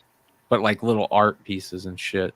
Watch the last season of Billions. Watch the episodes about fucking Bobby buying all, flipping the fake art and shit, and trying to basically scam the government. And it was basically a convoluted way of him hiding money. You know what I'm saying? And shit that really didn't exist. The same thing this NFT shit is, man. The same thing. The same way people were using art pieces to lower the actual amount of cash that they had on hand to get around shit with the IRS is the same thing people are doing with NFTs. It ain't people like me and you out here spending hundreds of thousands and millions on NFTs, man. I'm just blown away. Hey, so look, South Park creators just made $900 million. And with that money, they're going to make 6 more seasons of South Park and 14 movies for Paramount. Good. Right? That's crazy to me. So Paramount, of course, owned by Viacom CBS. Viacom CBS is in a holding pattern right now because of all the bullshit that went down with them and Argos, right? Because we don't really know how many shares are out there waiting to be released on the market. But in the meantime, you would ask me, well, what was the first, comic book? Well, they haven't really had a comic book. The closest I can come to as far as any type of collectible and a slappable form is Wizard. Yep. There's this Wizard out there. So, I mean, I'm pretty sure that somebody could prove me wrong. Like, hey, this wasn't this another thing. I don't really know, but I am hopeful that I love the fact. I love South Park. Been all over that stuff. I should be watching more seasons, but man, I just can't believe it, man. For 6 more at $900 million. Come on now. Let's see. What about this? Brian, Messi leaving leaving that club. Have you heard anything about? He is leaving about- Barcelona. Yeah, he's leaving. I Yeah, have he's not going to heard. PSG. Okay, he's going to PSG. Okay, I haven't heard that. All I heard was he was leaving. Like, oh crap. But that's huge, right? Who So else is on Paris Saint-Germain? Is there anybody else big on there? PSG must have just threw him a shitload of money. I can't really think of anybody else that's that good that they got on PSG. I'm pretty sure they got some good younger talent. It's interesting. That's just pure money, man. Those guys are just they shit money, man. They soccer players they sweat money. They walk. You know how like I forget what video game it was, but we'd walk and like little pedals would fall behind you, like money falls behind soccer players. Yeah, man. So if you want money to fall behind you too, start getting these Neymar cards. plays for PSG. Okay, so they're back together. Yeah, cool. They got Neymar. Yeah, I was just supposed to say that. Yeah. So here's what his cards have done in the last 3 months. Oh, actually, fuck this, because I know I've got the thing here somewhere. Here we go. All right, so within the last 3 months, a 2004 Lionel Messi rookie card went for $18,000, and that one was a PSA 8.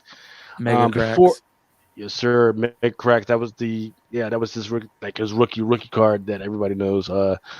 Before then there was an 8.5 that only went for $14,000, but that was the only thing that was out there. So of course, since then that lower grade card went for more. Then there was a PSA 10 that actually went in July 10th for $13,900 and $13. So basically, any of these Lionel Messi cards that are out there. Yeah. All it's got to be is 8 and above. That's easy. That's an easy $10,000 to $13,000. Yep. Easy. Yep. Y'all think that Michael Jordan? Those were 500 cards or $500 cards 8 years ago, 6 years ago. if even that.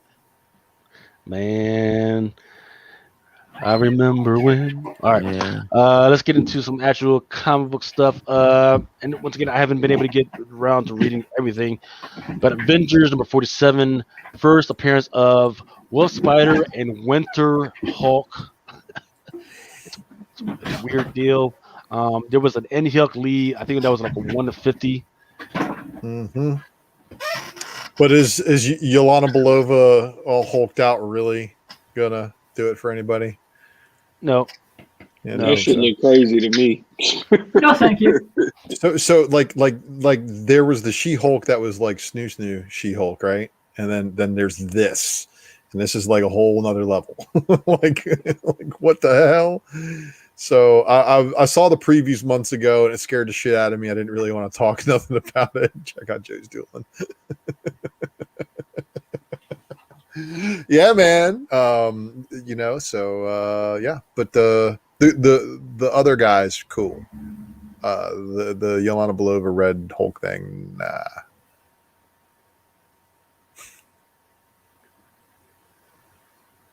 Oh, well. You're muted. Yeah, Extreme Carnage Lasher number 1. Silence. This is not her first appearance. Her first appearance was in Phage. Extreme Carnage Phage number 1.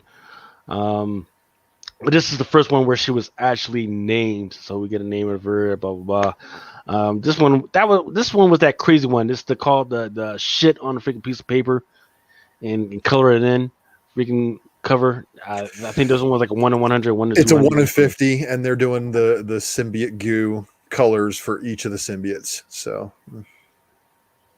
good luck. Yeah, nah. I think I'll wait a year. The 1 in and then 10. pick it up for Oh, we lost Ninth Wonder. The 1 in 10 is. Oh shit! All right, dude. No, later, Ninth. check you later, bro. Symbiote goo? Yeah. So these 1 in 50s are all symbiote goo. So there's a 1 in 10 incentive by David Nakayama, which is kind of like a design variant, but in order to not make it feel like a design variant, they like tilt the backside of it. So like the grid, just a little off kilter. So it makes you feel a lot more comfortable about buying a design variant. But these are the 1 in 50s, and they're cheap. I've seen all of them for under ratio. So if you are trying to pick it up, they're going to be spine breaks galore probably by the time you get them, because they're all going to get liquidated because they barely made it to stores. Most definitely, yeah. Nobody's buying this shit. No. Get the fuck out. No. But I think it is pretty cool that we're starting to get more new symbiotes still, even though there's some changes going on. So basically, I think they're just trying to organize the whole symbiote side of the Marvel universe in line for whatever's next. And that's that whole deal with about Eddie working with the Avengers and shit.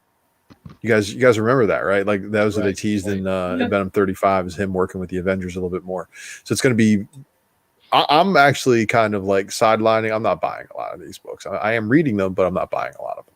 Yeah. So don't mind your unread shelf copy was actually read by Ultra. Sorry. And then last one that I've got, Hellions number 4, Idol 3. This one was in Hellions number 4. Excuse me, Hellions number 14. Excuse me. Apparently, this one is a new Omega mutant that hasn't really talked yet. So I guess it all depends on how you feel about it. Like, is it maybe a cameo because the person hasn't spoke yet, or what? I don't know. But there it is. It's out there. It's going to be interesting to see what's going on with this character. Well, she's sitting there on the council at the beginning of the opening with Storm. So, yeah, definitely worth it for just the cover. And, I had a Midtown Near Mint copy arrive of a nice 150 version of this one because I had to. Quanon? Yeah. Check out that jacket. That jacket on Quanon is badass. And the rest of the read, did you check out the rest of the guts, Lucas? I skimmed through it, trying to go real fast. So it's kind of ironic because I covered this on the Wednesday night presser. It's ironic that Inyuk Lee does a variant cover for this issue at the same time he did the variant cover for issue number 6, which is the first appearance of Tarn the Uncaring. And I want to give a shout out to Sith Lord Lee over the Spine Ticks. He's been following this story too since then. So Tarn the Uncaring is one of the dudes that the Hellions team basically went to steal some genetic material for Sinister for back when that Ten of Swords thing was going down, and Sinister fucking killed them all. Like he got the genetic material, killed them all, and then they didn't have any memory of it because the last upload. So it's crazy. Yeah. Like and Psylocke even says this shit. She's like, this is even too much, Sinister. Like this is even fucking too much for you. So what's really funny is that these people were all murked by Tarn's squad, and those are the people wearing the masks in the book. They show back up again. They go, "You have turned down our blessed gift of death. We will give it to you again." Like, fuck, man, damn, y'all. And they're like, "What the hell? Do you have any clue what the fuck these guys are talking about?" And Nanny, the little egg-shaped thing. Yeah. Little egg Nanny is saying, "Fuck Tarn." Like, what? Like they all know, like a few of them have been resurrected and know kind of like they don't like the guy, but they don't know why they don't like the guy. It's just kind of like in their genetics to not like him. And then in the middle of everything, fucking Sinister fucking, you guys remember that song in Ragnarok, It's Your Birthday, inside of his ship? Yep. And basically that song starts playing when Sinister hits a button and he releases all of the fucking Sinister clones. And Tarn just is like, glorious fucking, like he says something like a glorious purpose, like level kind of cool, and like starts murking all the fucking clones. So it was a wild read. Like the Hellions, like if you're not reading the Hellions right now, Grey Crow, fucking AKA Scalp Hunter, is low key one of the best characters in the X books. It's my second favorite X book. Is it? Yeah, right after Marauders. Yeah, you know, Just because I'm a Kitty Pryde person, that's why. and you know what? Both of those books are low key, really, really good. And I like the kind of off the beaten path kind of X titles, because again, follow the characters you like, and you'll have more enjoyment in reading them. That's for sure.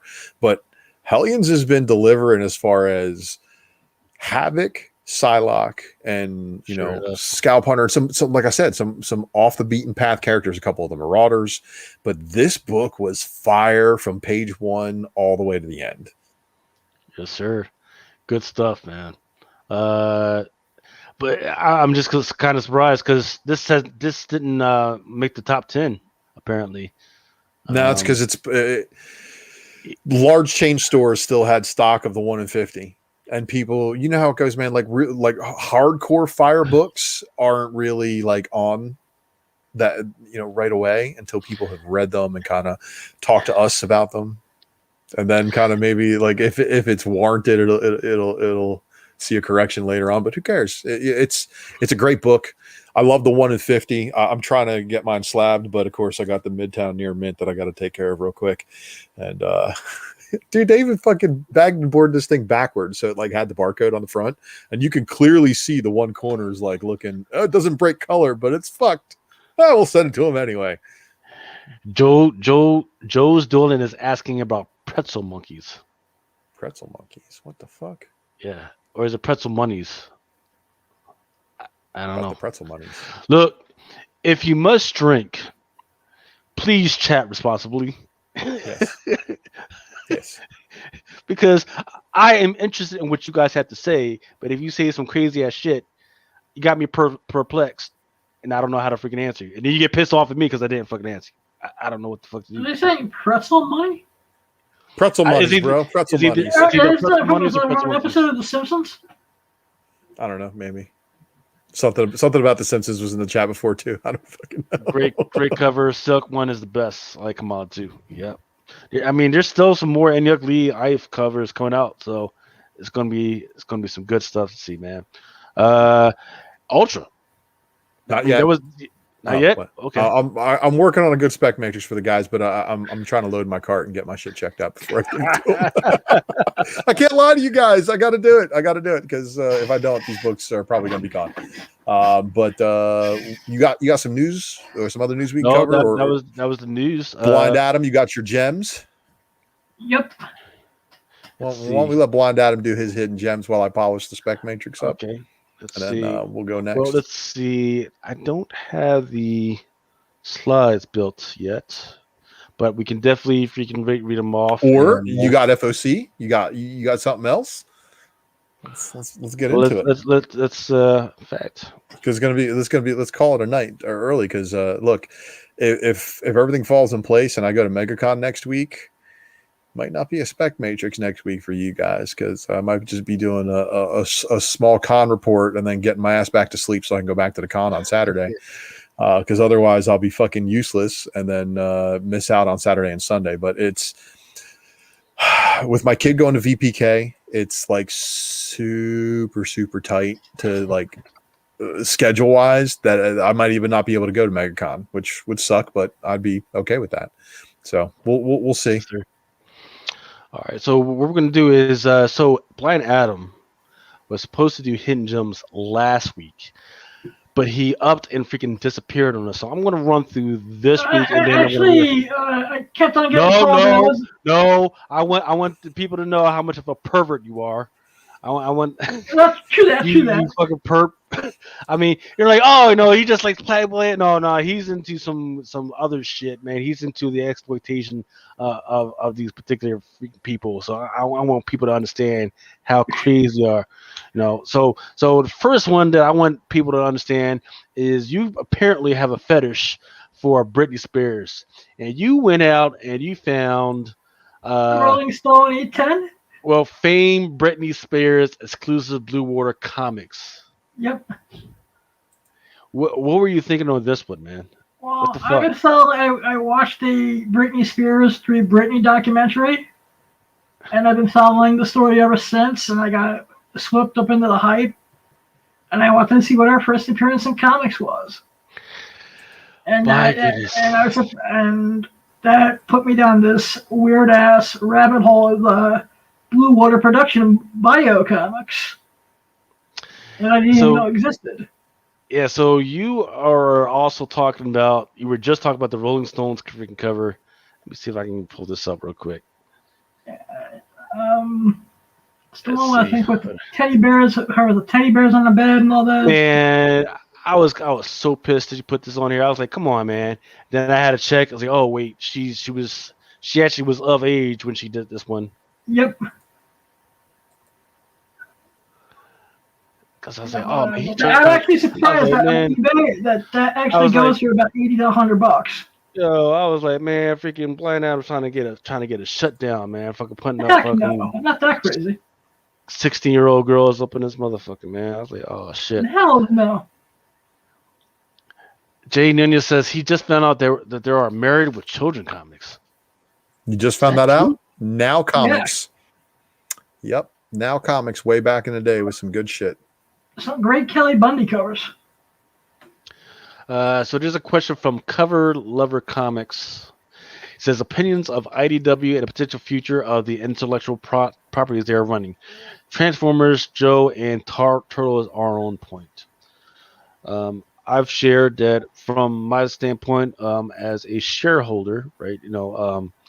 It's too cheap to not buy at. I think it had like $3.40 this week, right? So when they do actually, and they are in a conversation with a capital group to invest more so they can actually make it to the actual NYSE freaking stock market. So right now they're just on pink market. They're a little market, and they're trying to build up enough money to get the big market. And they are using those properties, Transformers, Joe's, Turtles, Usagi, Jimbo, to say, hey, we should be on a bigger market and we could do better things with these properties just if we had more money. So once again, it's only a matter of time. If you ever see it drop down, if you ever see IDWM drop down to say like $2.90 or $3, buy it, because it might not be this year, it might be maybe 2 years, just like Endeavor. But when it does pop, you're definitely going to make your money back twofold. Let's see, they are moved to blah blah blah. Brittany. I got all Married with Children. I got a number one Married with Children going up on Whatnot on Sunday. What? Man, you let me know if somebody buys that, man. That would be crazy. Okay, so next on your list, you actually had Marvel Tales Volume 2, number 190. Yeah, that's the one that reprints the Spidey 50. Which I just really like this just for the cover. And I remember reading a Wizard that came out one time where they did like the 50 greatest comic covers of all time, and this was ranked number 1. Really? Yep. I just love this run of Marvel Tales, and if they're going to bring the Daredevil back from the Netflix shows, I'm hoping that Vincent D'Onofrio comes back as the Kingpin as well. Okay. Let's see. Marvel Tales Flip Magazine, 7 March 2006. Yes, this actually reprints Runaways number 1 and Amazing Spidey 36, the World Trade Center issue. Yeah, you were on a weird World Trade Center freaking kick. It was the 20th anniversary, and I was, I actually was trying to buy a couple books with a couple of the tribute books from my PC, and once again, that got me down another rabbit hole. Weird. Let's see. Daredevil 1964 first series number 52. All right, number 2. This is the first meeting of Daredevil and Black Panther, and it's also where Black Panther learns that Daredevil is Matt Murdock.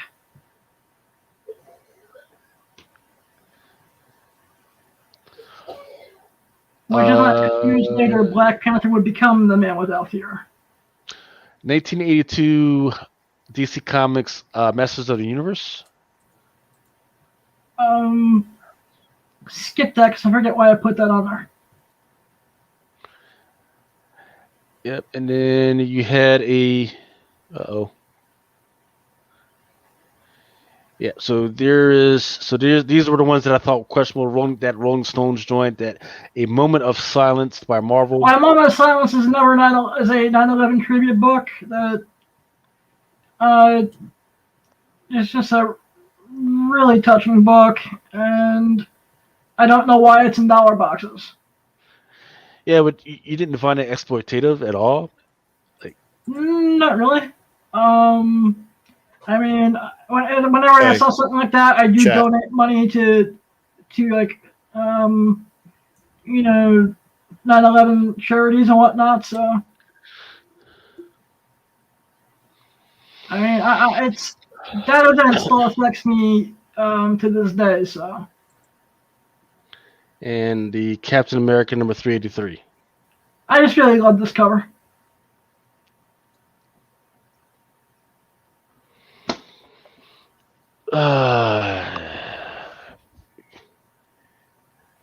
Crazy people. It is 2:00 in the morning. Hey, Lucas, do you have moderator properties? I can control certain things, but I can't control everything.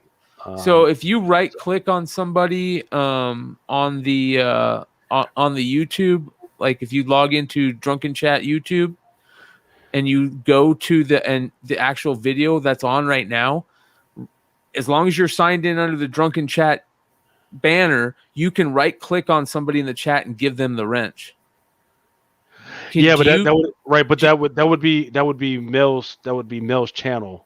Oh, you don't log in under that? No, just Mel. Yeah.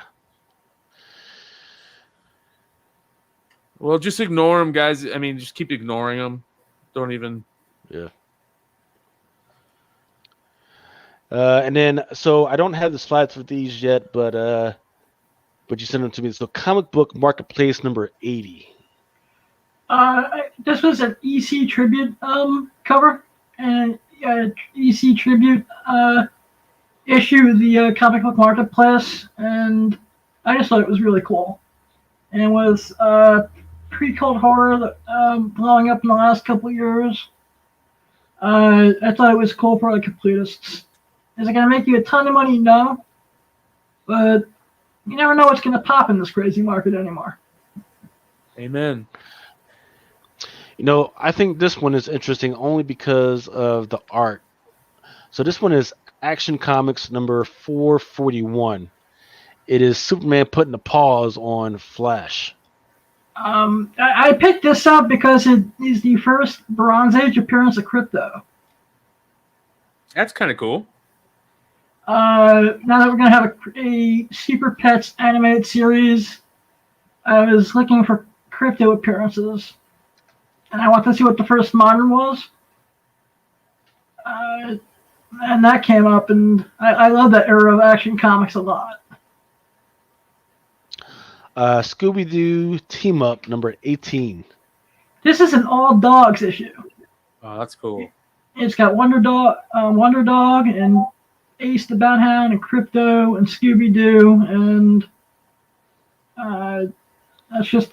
And those Scooby-Doo Team Up books, I'm surprised what they go for on eBay. That is pretty interesting. So I know Warner Brothers has some type of all super animals, freaking animation things in the works.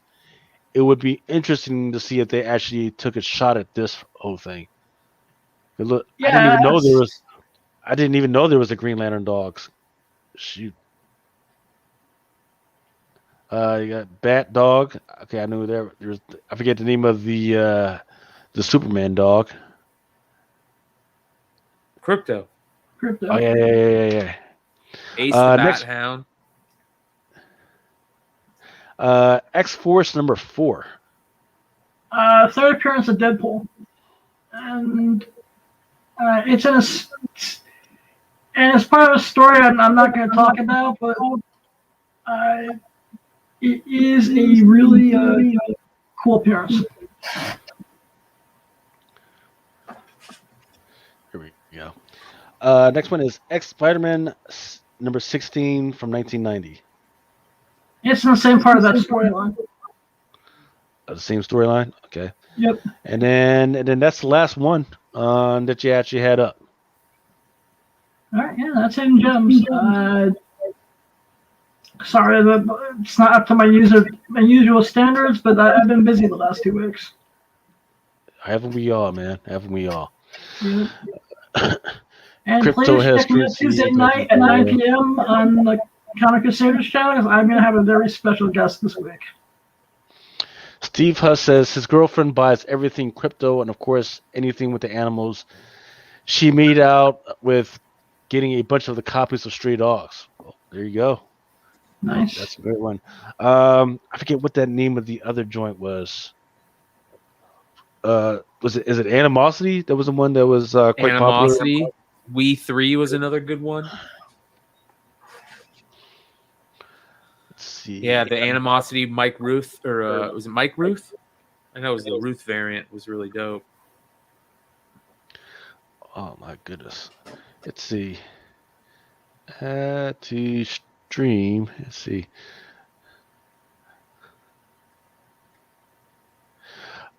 Oh, source says you can cash out when rapper dies. It's an exploiting. What?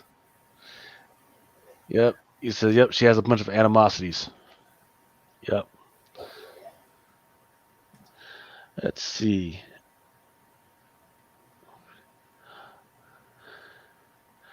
All right, so I'm just going to go through and check out some stuff that you guys might be interested in.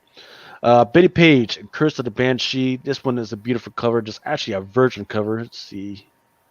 That's out there, which is a 1/21 by a unknown artist right now, Lyrics Lee. Beautiful freaking cover, man.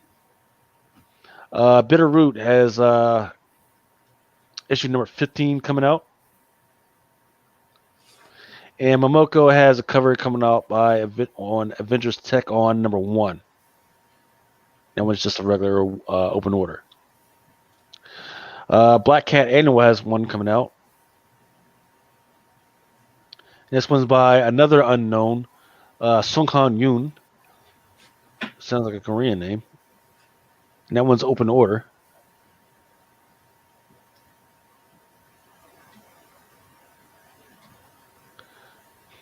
Uniform 3 says he just unboxed Creepy Magazine number 7 with a 6 Rosetta cover.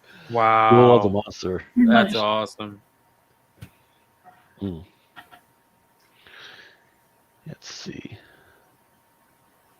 This is the cover that I believe that you were talking about earlier, Brian, or maybe somebody was talking about. Captain Marvel number 31, that Anyuk Lee. Yeah, that Kamala Khan joint. And this one is open order, but I do believe that there is a. Yeah, there we go. Isn't the Miles in this? That dope Miles DJ variant, isn't that coming out soon? I believe so. I think it's yeah. August something maybe it's the FOC.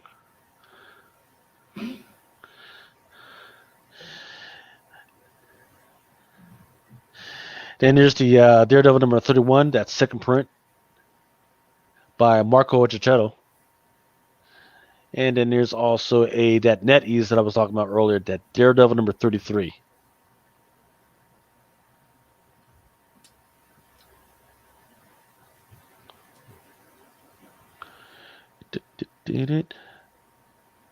Momoko has another cover for Defenders number 1.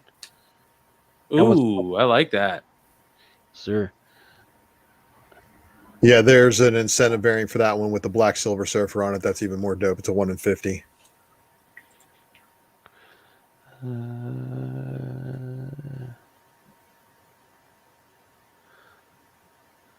It's not here. Maybe. Oh, wait, here it is. Wow, that's dope. Yeah, I want one of those. Full show. And that's a 1 in 50? Mm-hmm. I gotta get me one of those.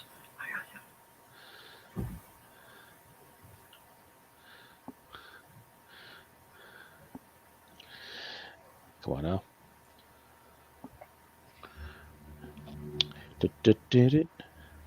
Let's see. Crossover. Nope. Daredevil. Nope. So I've been reading Eve, and it's pretty good so far. I think it's kind of underappreciated right now. Let's see. That's that 1 to 10. Dawn. Is that it? I think we talked about this earlier with Mel. This one is the Master of the Universe Legions number 2. Dave Wilkins variant. Yeah, Dave Wilkins. Yeah, I think this is one that Mel said that he thought was pretty cool. And then this one is a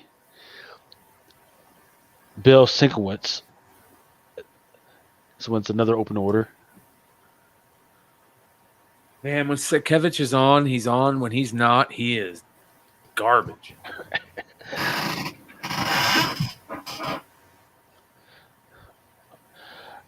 This one is one that I like. This one's a 1 to 25. Mighty Morphin number 10, 1 to 25.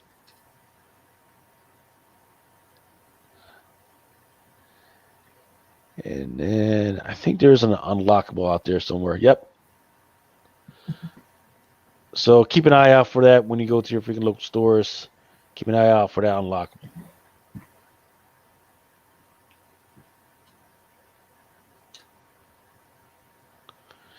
And then here's the Miles Morales NetEase.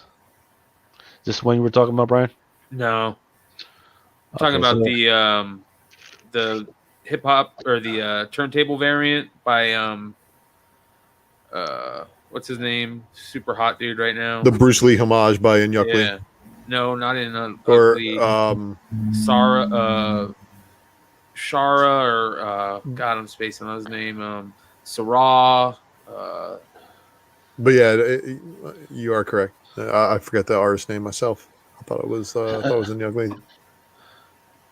Super hot auditors right now.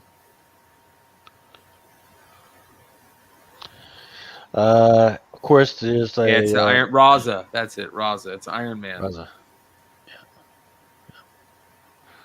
Raza. Secret Six number 11 has a Lucia Perillo. I've since stopped freaking reading the book, not because it's bad or anything, but just get busy. But I tell you what, the covers still stay on point. This looks like it should be an old 70s album cover. Yeah. By the Ohio Players. What you know about the Ohio Players, Brian? Not much. Star Wars High Republic number 8. Genty variant. This one is an open order. Oh, excuse me. This one's a 1 to 25. And then this one's open order. The Ario and Adito. I actually like this one. I don't know, man. I like this one a little bit better than the other one. Maybe, yeah. Maybe. Go ahead.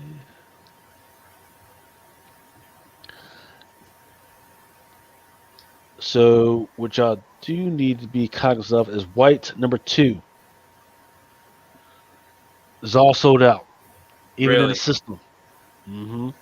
I heard sold out. Nice House on the Lake third print sold out too. Really? Yep. I just upped my orders. I should be getting an order and tomorrow. Of Nice House on the Lake, second print or third print? Third print. That one's the that third print is the most interesting of the bunch. Yeah. Boom Studios has WWE New Day of Power of Positivity number 10. There's a 1 to 10. I think this is the one we talked about. This one is by Raza. Interesting.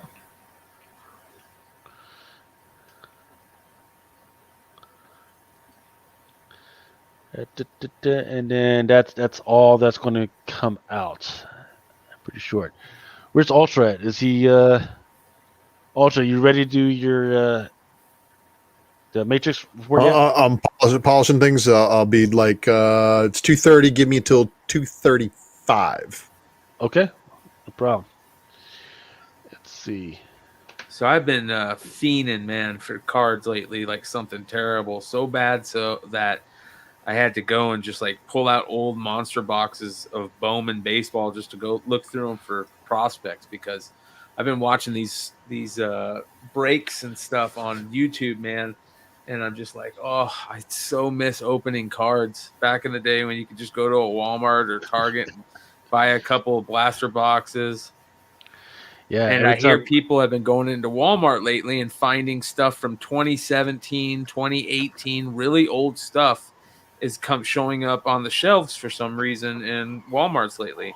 So if you guys are near a Walmart, you might want to start checking for some of that old product that they're putting out, which is crazy. Yeah, I've been telling my wife we can start looking at the shelves of Walmart again, but still nothing. Just bare. Even the freaking comics, man. Yeah. Freaking starting to look freaking bare. Well, the cards and comics are starting to show up again. And shout out to Rafi. Yeah, CVS and Walgreens got new stock. That's nice. Raider Wild says, Raza and Boss Fighter have been killing it. Yep.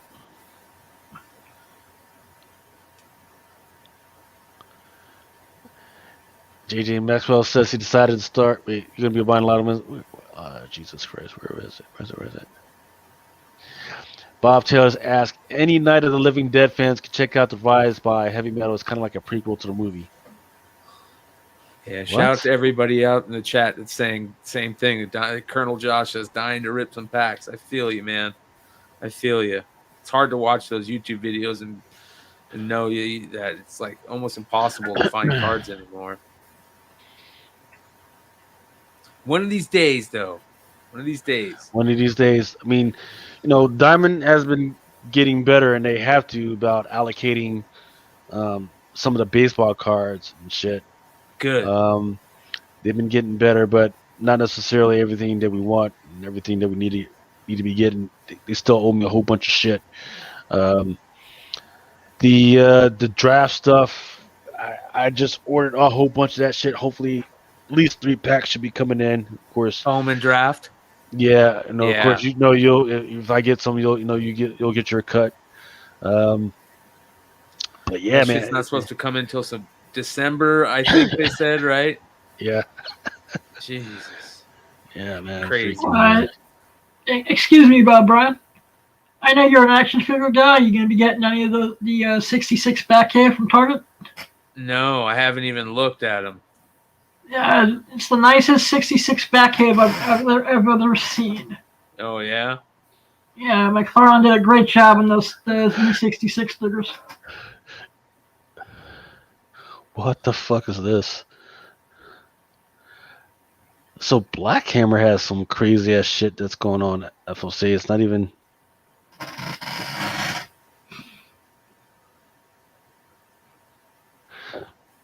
Actually, should I? Let's see.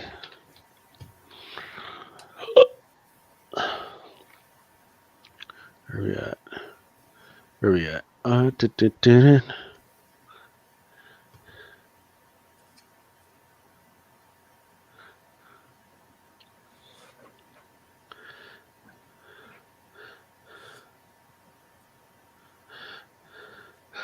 All right, yeah. Hey, once again, don't forget that if you ever need some stuff and your LCS isn't necessarily hooking you up with which they should or they just can't, don't forget to check us out at itchdrunkenchatson.com. That's basically how I pay some of the bills or extraneous costs, so we can try and deliver you some of this content, because we can't all be freaking God's special children like freaking the Tales of the Flip Side over there, man. Y'all getting it done over there, man. Like, god damn. We trying, man. Hey, listen, I got something to tell you that I think you might want to look at after the show here about the monetization issue. Okay. Yeah, I know I shouldn't be drinking and fucking cussing and freaking talking about titties so much, but I don't think it has anything to do with that. I think it might have to do with your AdSense counts. We'll see, though. What do you think about? What's the word about New York Comic Con? Is the word that they're going to shut it down, or? I don't know. So my friend Brian over there, I haven't actually talked to him like in a couple months yet. He hasn't mentioned anything or said anything about it canceling yet. But maybe I'm just out of the loop. But that would be definitely interesting. It's tough, right? Like I want people to be able to get together and have fun and everything, but it just isn't prudent right now, right? Because what they thought was happening with the vaccinations and to be able to and all that is just not good to go. Even they knocked the car show out of job. So they aren't doing the car show? Yeah, the car show got canceled. Jeez, I really hope they don't cancel Baltimore. I would be so fucking bummed. What the fuck is that? Oh yeah, man, freaking. I've already freaking. I mean, luckily I think there's still time for me to pull out because I mean I did reserve shit, but I mean I really, even if we could, I'm just not sure that I would, man, because it's bad enough, trying to fight through con crud, man, but trying to fight through this other shit, man, I just don't know. Well, are you vaccinated? I am vaccinated, but we now know that doesn't really matter. Right? Yeah. My best friend's aunt. His aunt has a best friend that just died from quote unquote COVID and was vaccinated. So, oh wow. Yeah. And now you guys know the reasons why, since I was sick and I haven't actually had like all right, look, I was born with bad plumbing. Some of us born with bad sinuses and shit, right? And some of us are accustomed to waking up every fucking morning with just a sinus that just sucks. Well, since that one time I got so fucking sick that I passed out on the floor, my wife thought I was dead. I actually haven't had the flu. I haven't had a common cold. My sinus infections are now down to like a day, tops, maybe a couple hours at sometimes. So my immune system has been heightened and I'm getting harassed from my family. Like, you need to go. I'm like, fuck it. There's no point. Like I almost died from it. I'm pretty sure my antibodies are saying, yeah, we got this, we're good. So there's a lot of craziness going on out there right now. So look, if you're pressuring everybody to get vaccinated and calling out people who aren't, you don't know if they've been sick with it. Okay. Some of us, got sick with it. And let me slow it down before. So the way that antibodies would normally work is that yes, you would have a form of protection, right? So the things that we were dealing with back in January 2020 would have been a 1 to 300 microns, right, per blood sample, right? And that would have been, hey, freaking everybody's freaking got it, but you don't really feel sick. At 1 to 500, you start to feel sick. You freaking get a little bit of a headache. You can't freaking smell. At 1 to 700, that's when you really feel it, and you say, hey, something's wrong with me. You go freaking to the hospital. At 1 to 900, everybody's going to be on a ventilator. You're going to be on a ventilator. You die. But roll it back to 1 to 500, 1 to 700. If you had a precondition, you're going to get very, very sick. You're going to die. Well, now we know that those antibodies would have been able to deal with the 1 to 500, 1 to 700. Even if you're with a vaccination, they would have been able to deal with the 1 to 500, 1 to 700. Here to deal. The Delta variant, and this is coming from the new study that came out this week from China, is that it comes out at 1,000 times more, right? So, and it gets into your body at 1,000 times more before it even freaking tells your body we're taking over. But it's not any deadlier. They did the math. They did the math, and they said out of all the vaccinated people, the people that died was 0, and then out of the non-vaccinated people who caught the Delta variant and died in a sample from Florida, the sample from Florida was 5. No, so that is 5 untrue. out of 12,000. So that is untrue. So here's what's happening. What we know now is that from the alpha and the beta freaking variants, when you tested somebody, usually the test showed up within 24 hours, 48 hours. The antibodies, right? Now we know that the Delta variant takes 6 days to show up. So that's 6 days after the first antibodies show up. So you could have that shit in your system for like 2 weeks. Then it decides to freaking attack. Then once the antibodies occur, at 6 days after that. So there's still stuff that's going on that we still need to figure out. But we know now that a lot of the stuff that we had thought was happening was not happening, and it was as a result of delayed response. I'm just going to throw this out there. The head of Pfizer was denied entry into Israel because he's unvaccinated. I don't know anything about that. That's on him. That's on him. So, no, that's on him. It's a personal choice, and don't crucify people for making a personal choice. No matter if you're vaccinated or unvaccinated, there's no difference in transmissibility is what we're seeing, except for that some people don't even know they have it now. And that's always been the case. Like, once again, like I said before last week, the vaccine is not a freaking protection of the blood of freaking Christ. Right? It's true. None of the shit is. So you know what? I think everybody needs to remember that we've been a species for hundreds of thousands of years. That's debatable too. But for as long as we've been here, we keep going up against different colds, different survivability. And I'm sorry, but if we just wash our hands and practice good hygiene, again, the flu's basically been eradicated, right? So it is what it is. I'm looking forward to a con next week, and I'm sorry if any of you guys get a con canceled because of the areas you live in. I do live in Florida, and yeah, apparently we're spiking in COVID cases. Okay.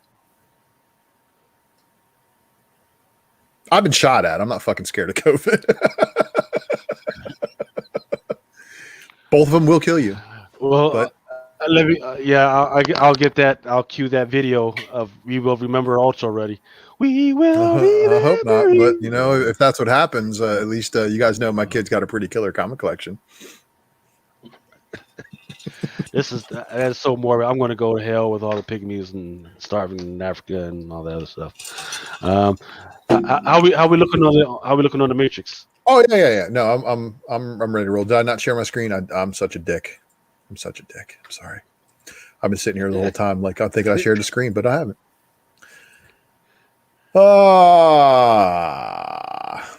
There you go. There we are. How's it going, everybody? Welcome to this next episode of the Spec Matrix. I don't have the sick intro from Mel, but Mel is here in spirit.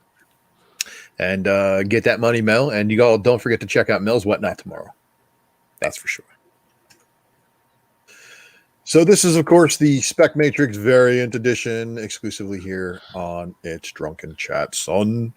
I am the Ultra Maximus, and I want to thank you guys for the subscriptions on the channel, because we're at 911-ish. So make sure you guys are participating in the Drunken Box, or the Drunken Box 2, aka the Ultra Box giveaway on the channel.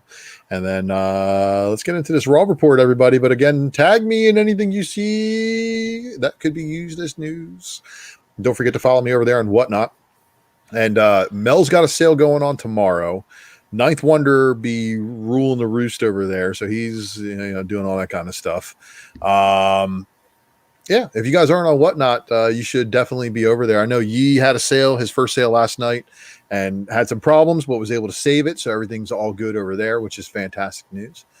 But please stand by before we enter the Matrix. Make sure that you have bookmarked Wana Comics for some of your variant choices when it comes to store exclusives. He's got the goods. I mean, you guys know me. I'm a very, very tough critic of store exclusives. I don't really like to flirt with them too often, but when some of these things look like this fire that we're seeing here, it makes it very hard not to. They won't charge us $50 for a homage or a freaking reprint.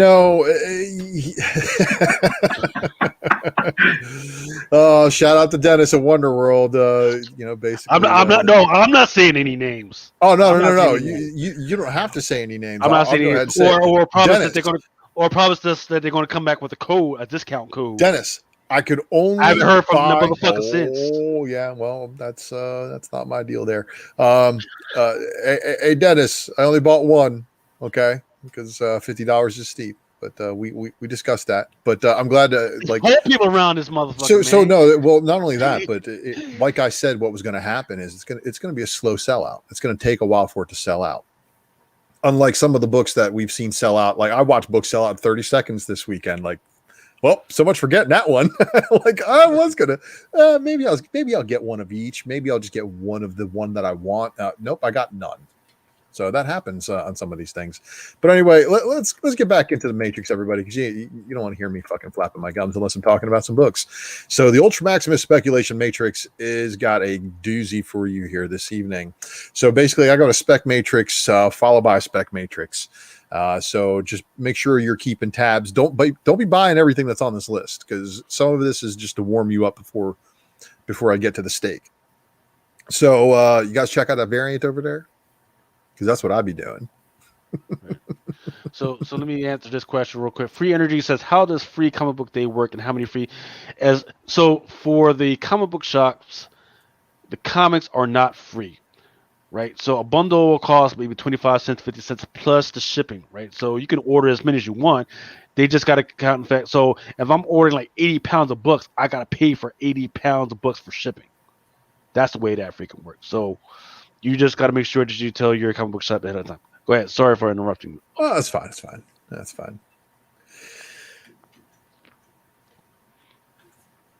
We're going to talk about some things, because some of these books, again, I've shown previously on the Spec Matrix, just because where they are positioned in collecting.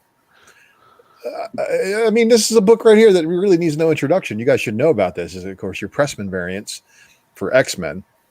Everybody thinks that these are like the pinnacle of X-Men variants. And board games represent. Yeah, while they are kind of cool, and this is the one I think that there are more of, because you could send away in the envelope for it. But of course, all of these Pressman books are okay. I had that one. I sold it way too early. 307 Pressman's always been the Pressmans are definitely a chase. If you're an X-Men collector, you're chasing that book. Here's an oddity that a lot of people might not know about. Like, I didn't know about this until I got back into it, because Legion Quest is basically like, that's like right around where I was starting to really wean off of comics. But this is Uncanny X-Men 321, the Wizard Edition, which has got a little, instead of the normal logo at the corner, it's got the little gold wizard box on it.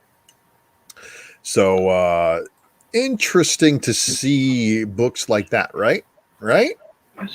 Well, the 1990s were a weird time, because you guys know that Marvel at this time was doing financially fucking horrible. Like 97, they were selling off their shit to try to save their ass. So print sales totals, they're definitely down. But there's a couple of really, really cool things. So if you guys are as big of an X collector as some of you probably know I am, some of these books might pique your interest. And I know there's been a lot of talk about Joe Jusko. Last week I talked about the Jusko return to Marvel, doing more Marvel cards, and of course the corner box variants that he's done previously. This is in another universe, Uncanny X-Men 375 variant. So this is an older variant. It really is. One of the cooler ones, debatable, because there's some other cool ones that people probably have forgotten about.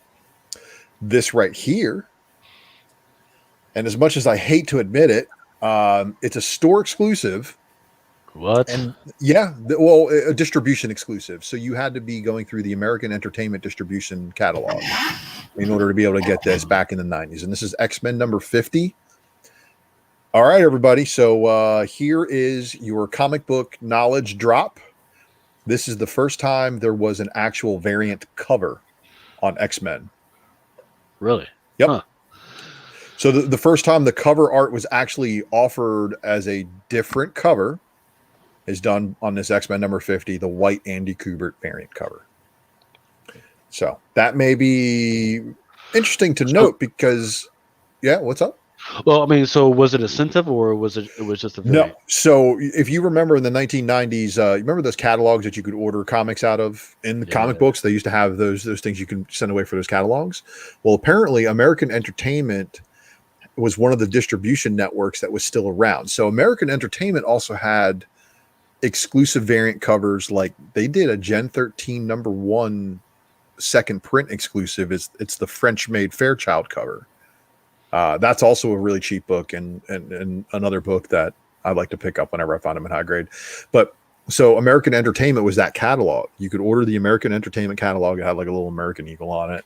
And they offered a variant cover for X-Men #50 that you could pre-order and then order from their catalog set. And it's an Andy Kubert variant cover. So Andy Kubert, of course, was doing the artwork on the book. So it's definitely one of those obscure X-Men things. So we're gonna dive into a little bit more of these here because Jay Lee did this Dynamic Forces variant for Wolverine #125.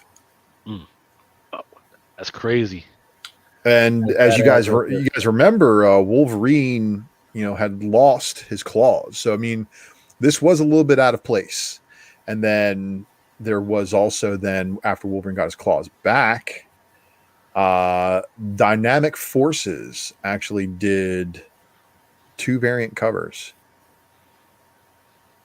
Or did they do 2 of them, or is it just the one? No, it's listed in both as Dynamic Forces variants. So Dynamic Forces had variant covers available.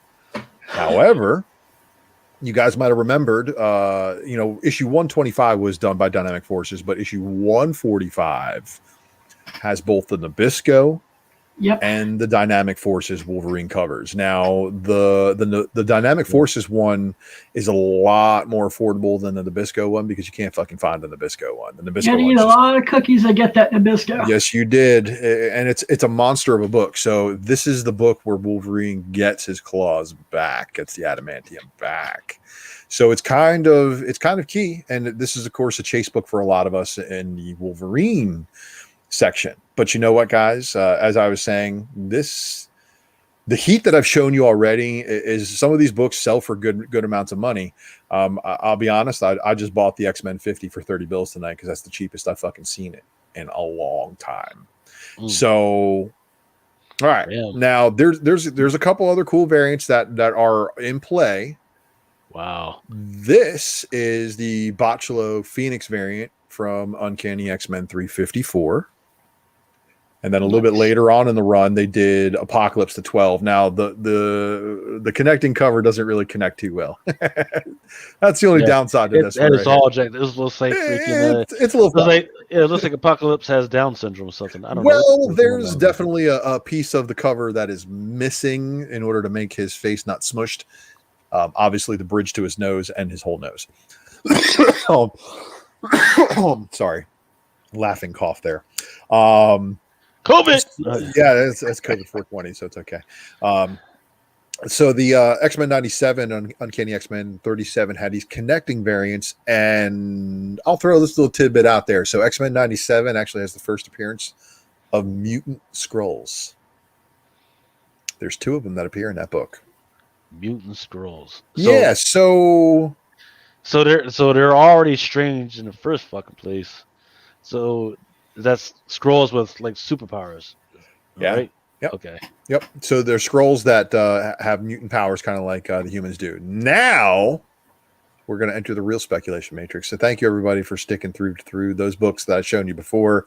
Now we're going to get into some goods because you know what? While I was on this path of just going down 1990s, I stumbled upon the first X variants. Now, what do I mean by that? Well, as I described, that Dynamic Forces variant, that's Wolverine 125. That happened before a lot of these books. The X-Men 50, of course, that one happened. But when did they give us the first time they offered a different cover variant cover. Not talking about like the Pressman with the silver and the gold logos and like the different inks and shit and the second print style stuff. Not talking about that. But when did they actually give a book a different cover offering or a second cover art that vastly differed from the original? Well, this is the list. So I got them. There's only it's only a small handful of books, so we're not going to be here all night long. So this is going to be tight. But thank you all for tuning into the Spec Matrix, because this one was fun for me. Finding the books wasn't so much fun, but the Matrix itself was fucking fun for me. So for all of you Liefeld fans, and then of course for you Liefeld haters, this is one for the both of you.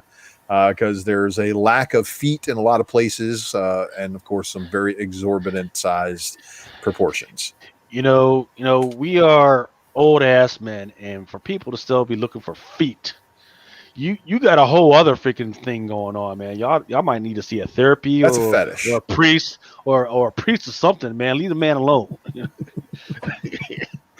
But X-Force number 50 does get the cake with that one, and them actually having their first variant cover being X-Force number 50. Now, there is a variant cover for X-Force number 100 that is also done by Rob Liefeld. That's toned down completely opposite of where this is. This is like 1990s. Yeah, McClay is rolling blunts probably. So quintessential 90s. I know this is the reason why I'm showing you this one first, because I knew it was going to be the least favorite on the list. But as we roll over into other spots, take a look at X-Man number 63. So as you guys remember, Age of X-Man just wrapped up in that Uncanny X-Men title that happened right before the launch of House of X and Powers of 10. So you know the fate of what happens to X-Man. X-Man was that guy, is a variant of Cable that came from the Age of Apocalypse universe. He was basically the only leftover remnant of that universe, but he went like god level OP, like super fucking OP, and like he's like rewriting realities and shit just by thinking about stuff. So his series also was one of the, it was one of the highlights of the 1990s. A lot of us loved getting a younger version of Cable, but it wasn't Cable anymore. It was totally different than Cable. And it got a little fucking weird when he started dating Cable's mom. That was like, whoa, what the hell's going on here? But X-Man number 63, this is the first variant cover in that run. This one, I found a fucking polybagged copy tonight. Believe it or not. What? Yeah, so these things apparently came polybagged. This is Generation X number 63, and its variant cover. And it's got some people that, are now that resurrection and stuff like that's happening over in House of X, Krakoa and stuff like that. Some of these characters are around. I believe that's Monet in the back.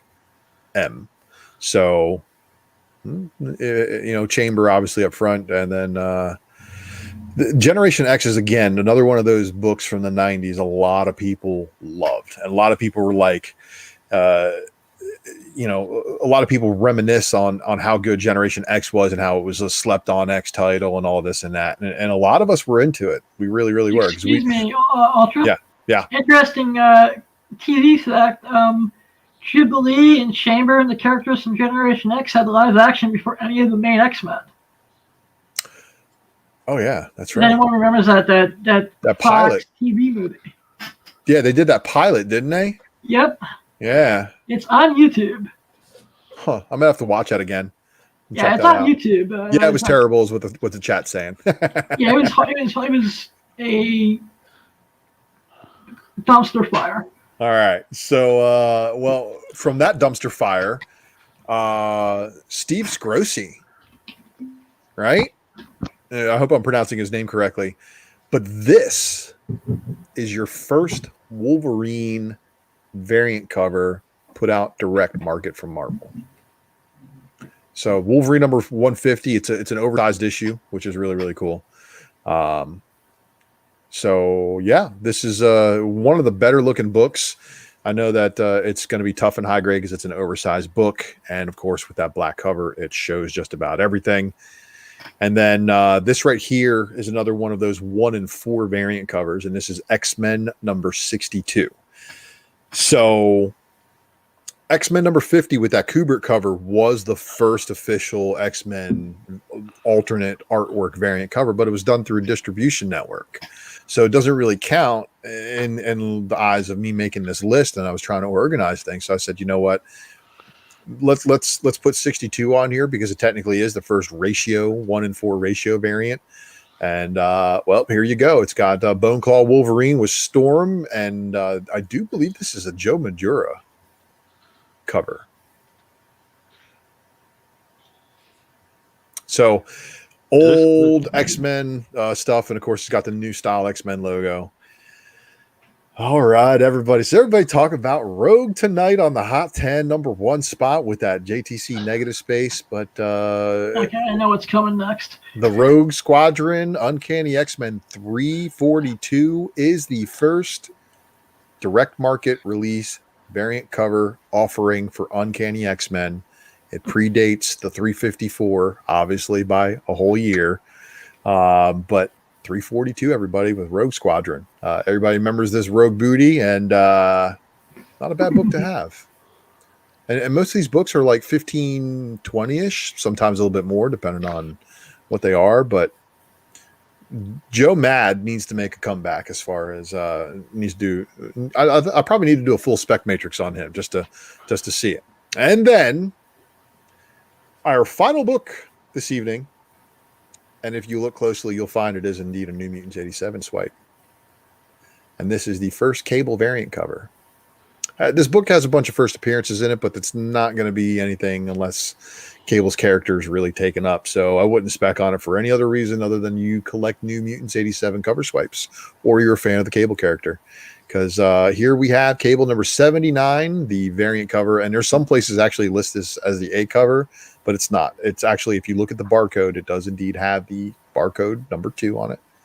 And yep, that right there is your first Cable variant cover, everybody. Really?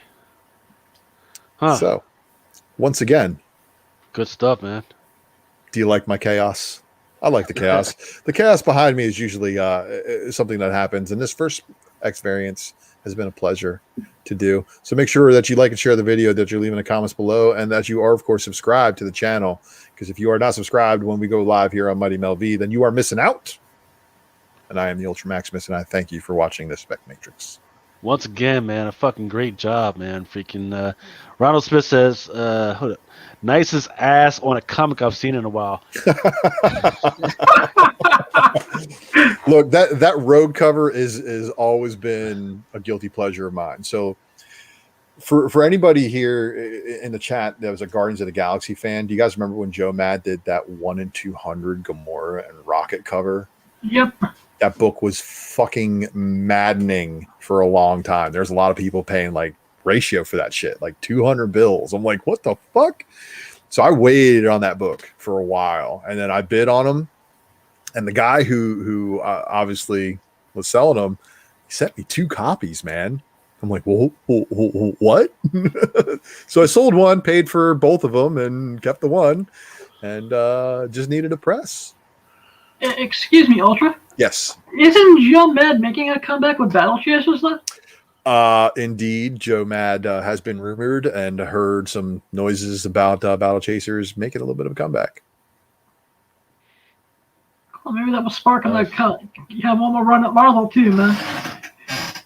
There's a really good Joe Mad magazine that for Zeta magazine that has that Battle Chasers, a really early Battle Chasers appearance to it. Man, they had that fucking Battle Chasers, the pink cover. The with Red her Monica. Yeah, with her turned around with the knife and stuff like that. And I remember pulling these books out of backstock when I worked at the LCS and putting them up on the wall and just watching them sit forever.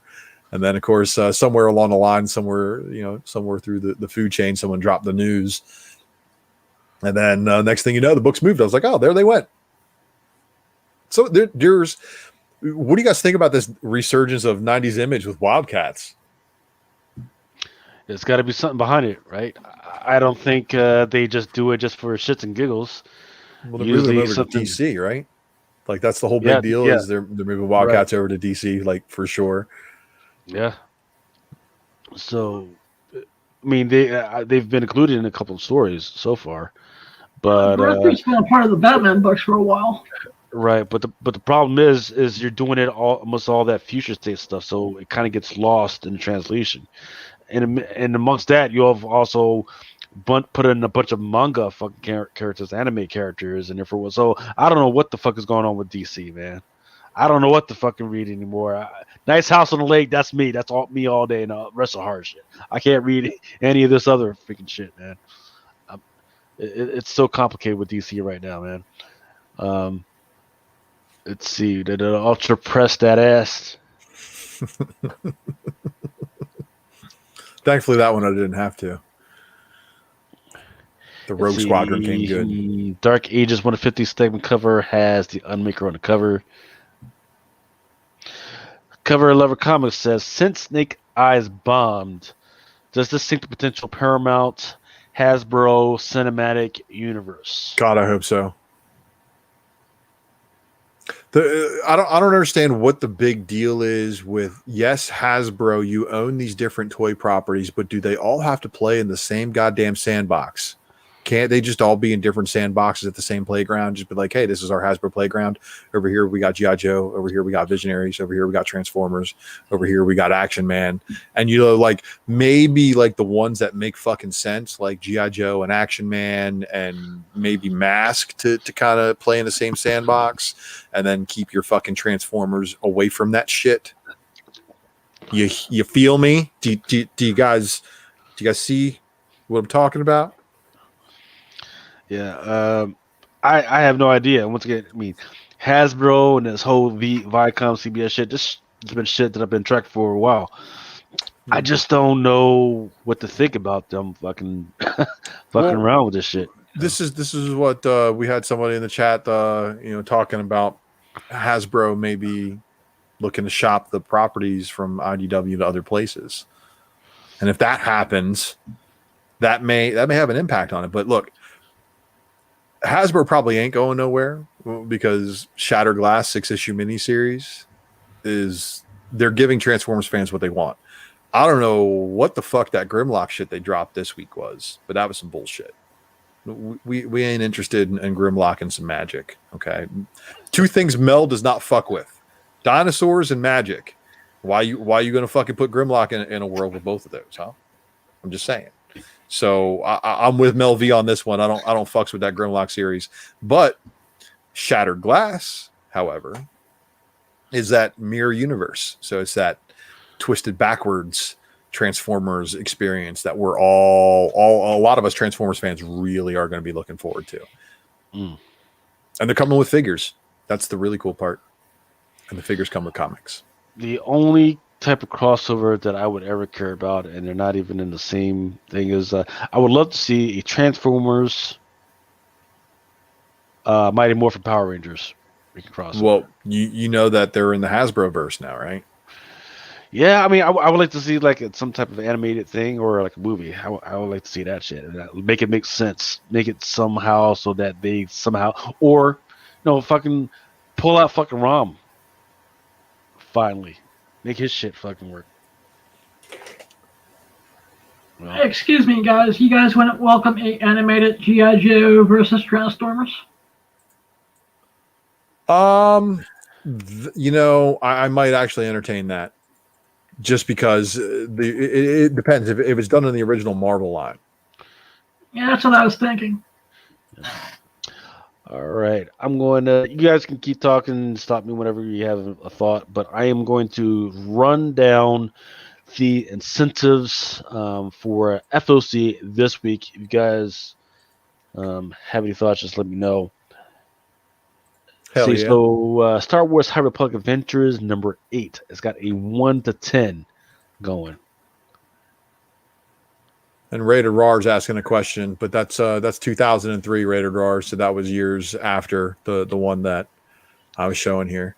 Right. But so just sick cover Wolf Nation number 58. I don't know if it was a line of zombie fight at that time, but yeah, the zombie variant cover, I think there is a line of them that actually happened. Colonel Colonel Agnes says he wants to see Turtles in Spawn. Huh. Okay.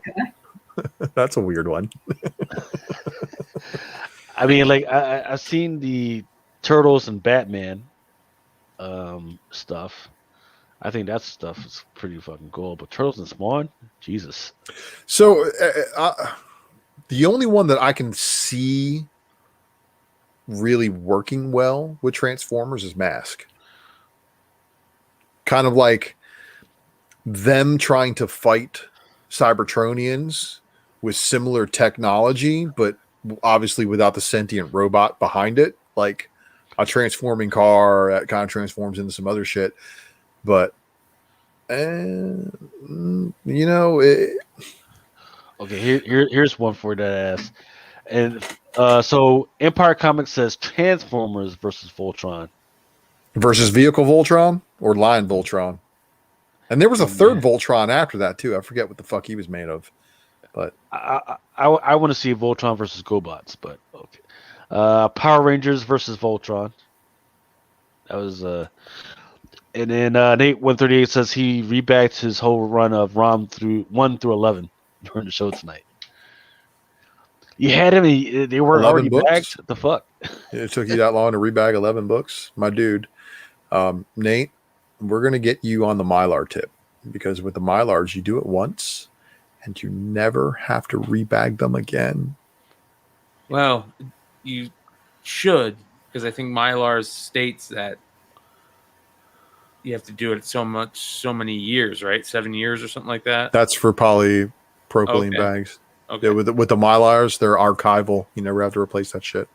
Their full back boards are supposed to absorb all the gases and toxins and stuff like that from them. So that's why I buy them, because I never want to have to go through fucking a rebagging process. I rebagged the Transformers collection once. I was like, fuck this. Never doing this again. Give me some Mylars. And then, of course, I wish I was smart like McClay and bought like 10 G's of them. Did you buy 10,000 of them? That was probably the sickest move you made. And you do realize that you could liquidate them like TP at the height of a pandemic, right? Somebody was saying that. What are they There selling? is a supply shortage, my friend. Are they selling on eBay? Yes. Like Mylars and fullbacks? Yeah, like E-Gerber Mylars? yeah, like $65-$70 for a set that would normally sell for like 36. I used to pay like 15 for the bags and like 18 for the boards. Free shipping. And now they're selling for twice that. So Yeah, I just received a shipment last week of pre-mades, man. pre-made. Those are the best. Pre-made Mylars. I should have got more, man. Dude, these dudes are McClay. I think they're selling pre-made bags and boards for like $4 or $5 a piece. Oh, wow. just here's one Mylar with a board. $5 free shipping. What do you think of this Transformers King Grimlock? That's that shit I was just talking about. Alex Horley. Fucking magic and Transformers. No. No.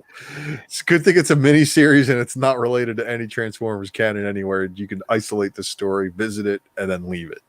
Got his ass a little fucking King Arthur sword. Okay, what the fuck? Well, the sword with Grimlock is a no-brainer. It's just, and these variant covers are probably going to get some people to chase them, especially if they're a Grimlock fan. But if the story inside is just absolutely shit, so I'm sorry.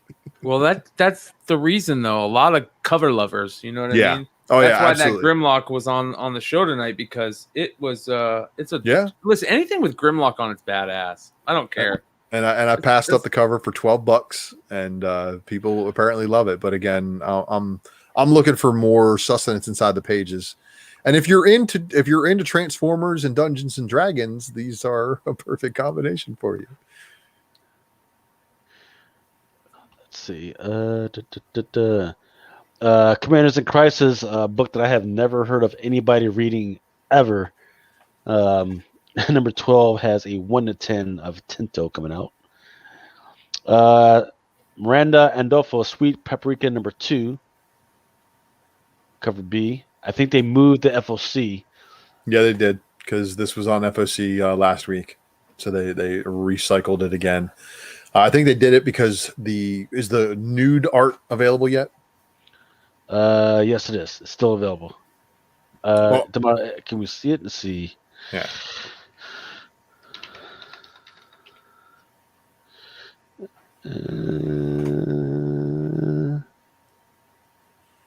There it is. Yep. It's the same preview picture I have. So.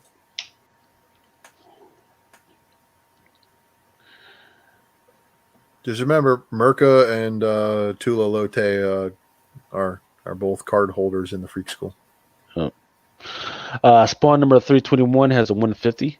That one was the one that it was originally offered like last week or something, but they moved it again. Undiscovered Country number 15 has a open order Jenny Frizen. Yes. Tattoos and a redhead. Come on now, Brian. Yeah, it's a little boring. It seems like it's kind of faded. Nakayama. Weathered is the word. Yeah. So this is probably one of my favorite of the new Miles costume teaser covers. So the cat, it's not even called a cat. It's a Flarkin. Flarkin is a freaking superhero now. It's got to get a mask. Why the fuck does a Oh cat no, actually that's Spider Cat. That's Spider Cat. I'm sorry. That's not the Flarkin. Okay. That is indeed Spider Cat. So shout out to Nick Hart. It's a Spider Cat. What the fuck? It is. Spider Cat's in the game too, man. Hops out of the backpack. Be fucking drop kicking motherfuckers with his back paws. Okay, go on. Dark Ages number 1. Enyuk Lee. And so basically it's instead of Walking Dead Zombie Apocalypse, it's the Walking Dead Solar Flare Apocalypse, like Solar Flare from Scout Comics with Marvel Comics heroes. No power, basically big EMP, and the heroes are left to fend with the rest of us sick bastards when the world goes dark. Well, that's a better storyline because they've done so many storylines where everybody has superpowers. Now they're like, well, we don't have. Okay, I can give. Is Dark Ages a good spec? Probably not, considering it's a 6-issue miniseries, and they are going to have to turn the lights back on eventually. I would not count that as a status quo change. Shout out to Nick Hart for the drunk episode. Hell yeah, that drunk episode. Y'all don't even remember season 1 when all of us, I mean all of us, like fucking Gary used to come on. I forget the name of the Thomas used to come on, man. We were all fucked up. Motherfuckers took that drunken chat to like the extreme. Let's see. This one is the 1 of 25 by Francis Manapul. Then there's a 1 of 50 by Stegman. So that's fucking wild. Okay. Whoa. What are we looking at here? I don't know. Because who's inside this shit? Like, that's a Celestial, isn't it? Is it? That's what it looks like to me. And yep, that looks like a Celestial. Okay. Because I thought I saw something and I had to pay attention to it because yeah, I might be seeing things here. That's the Unmaker, huh? Okay. Demon Days Curse Web number 1, Momoko. And this one is that one's open order. This one is by Bengal. And this one's a 1 of 25. Kind of like it. This one's a Jenny Frizen. And this one is that one's open order, but I do know there is a higher ratio. Yeah, there we go. This one is the 1 to 100 Virgin. Yeah, that's going to be the Frisian Chase. Open order Agnes Garboska. It's got kind of a Scotty Young tint to it. Okay, so they say the Unmaker is the great new threat of the Marvel Universe. Okay. So that is the Unmaker in that picture.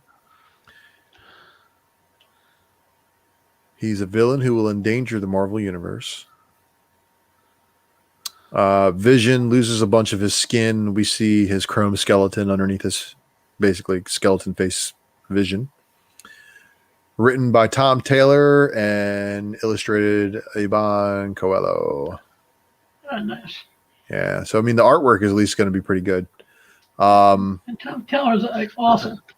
So I mean the thing that I'm seeing here though is those arms on the Unmaker and how eerily similar they look to Thanos wearing the gauntlet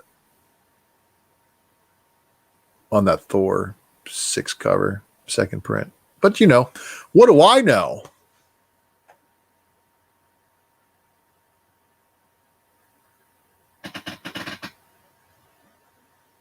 You're muted. Demon Days Curse Web #1 Momoko also has a design variant. This one's a 1 to 200. Oh my god, these guys are fucking crazy. I know, right? Then there's the 1 to 5 freaking 100 Momoko version variant. But you can buy this with trade dress for cover. Mm-hmm. Yeah. Well, there you go. Then there's this one's the 1 to 50. Tradmore? Yeah. He did that Silver Surfer Black. Yeah. #1 back in the day. Yeah. I did the guts in it too. Jung Jun Yoon #1. This one is an open order. Fantastic Four #35. This one's a 1 to 500. Mark Brooks 1 in 500. Well, this is the 1/100 Hidden Gem. Kirby. And Is that this another one, Brooks cover? This one right here? No, this one is John Romita. Oh, excuse me. This one is Paul Renaud. Yep. Before it says, how do you make a trade dress a 1 to 500? I don't know. Moon Knight #1 actually has a second print Romita, and this one is a 1 to 25 ratio. Sinister War #4. Carlos E. Gomez 1 to 25. So I guess his Boomerang is no longer his buddy anymore. No. Well, he better not be with all the stuff that's been going on in between him, Mysterio, Mary Jane. Can't trust nobody anymore. Star Wars High Republic #9. Linnell Francis Yu. This one's a 1 to 25. Yeah. That's good looking, dude. And that's our new character that just popped up in 7 that was described in the novels, apparently. But I don't know. Right. Did she have any like appearances in the magazine or any of the other places where they did any of the content? Well, her first appearance just happened in #8. 7. But Was it 7? Yeah. it was 7, but there are people who are saying that she appeared in other places prior. Now, didn't say there was a comic book appearance. It just said she appeared in the novel, and I think somebody said she appeared in the Star Wars Insider magazine that had that story. So there was a story in there that's unique to the Star Wars universe, and if she's in there, does that count as a first appearance? Or does the Star Wars High Republic 7? I think it does. You know, that's the crazy shit, right? So look who else has an ultimate Fallout or freaking facsimile homage type thing. Open order. Yeah. Unknown. $3.99. No, this is Marvel's. So this is the one that that Dennis was able to get his own store exclusive for, and that's why he did a version of this one. Oh, okay. Of the Dirjevek variant of this. You got tabs open for days, Lucas. Yes, sir. Separate computers, so I could do it like that. Got it like that. Best Lick #4, 1 to 25. Yeah. All the Albuquerque 125s have been looking sick This there. one is going to be a hot one. I've had several people ask me about this one. Basket number 4, Unlockable by Jonas Scharf. Go to your store, call them up, tell them you want this shit. Buffy the Vampire Slayer number 29, cover C, 1 of 10. Keep hearing more and more stuff about Frowny, but she does not have enough art to really do a full spec matrix on. So, but I'm digging her colors. Looks like good color pencils. Puffy the Vampire Slayer number 29, 1 of 25 by Claire Rowe. And then there's also an Unlockable by Vasco Georgiev. Magic Gathering number 6, 1 of 10. Ig Guara. Then there's also 1 of 25 by Christian Ward. And then we only find them when they're dead, number 8. I can't believe this freaking thing is still going on. 1 to 25. Well, it took a hiatus for like 7 months, didn't it? I'm gonna read it because Gary Nusser told me I should be reading this. I mean, the first, I would say the first 2 were pretty good. After that, it just went off on a tangent. So yeah, I haven't read in a while, but yeah, I'll check. Maybe the first 2 was just set up, and then they had to tell story arc, and now they can get to it. But is it still a limited series or is it ongoing? I don't know. I didn't hear whether it was a limited series or not. Let's see. Doesn't say anything here. See you later, Major Issues. Last book you'll ever read, number 1, is also getting a second print. Well, then it's not the last book they ever read if they read the first print. Yeah. Nothing. I don't think there was anything. Oh, Vengeance on Vampire number 21, Lucia Perillo. Beautiful. Always. Wow. And this is just it. Every time I cover all these Dynamite covers, man, they're not bad. When was the last time you saw a bad Dynamite cover, man? Like, oh, I can't believe Dynamite put that on a cover. I mean, yeah, bad. No, it's just that their choice of coloring and sketches, right? Like, okay, you wanted to make this a 1 to 5, 1 to 7. I got it, but it really wasn't needed. Just stick me with the 1 to 25. Raise the cover price. And what's the matter with the 1 and 21 FOC variant? Well, this one is actually not a 1 to 21. This one is an open order, but you still have to pay $50. Yeah. Or is that the Betty Page? That's the that's the Vengeance of Vampirilla 21. And then here's the Oliver limited version. So they usually have like 4 limited version variants, and they usually end up being delayed like a week after release too, just because it takes them longer to get them, I guess. But the Ben Oliver, man, he is killing it. Yeah. Absolutely. Rev Room number 4 has a 1 to 5. Love it. Kayfabe. Kayfabe, I love that name. It's awesome. They also have a 1 to 10, which is an interesting homage. 1 to 10. Yeah, I'm definitely gonna want to pick that up, man. That is dope. I love Spawn number 1 homages. Did you guys check out issue 3's 1 and 15 variant and what it was doing? Because I think about the one that came out this week, or the Ninja Turtles homage. So, dude, like my LCS had that shit at $79. Oh my god! What? And I'm like, yeah. Really? Well, they also had 2 of the silks at $99.99 a piece.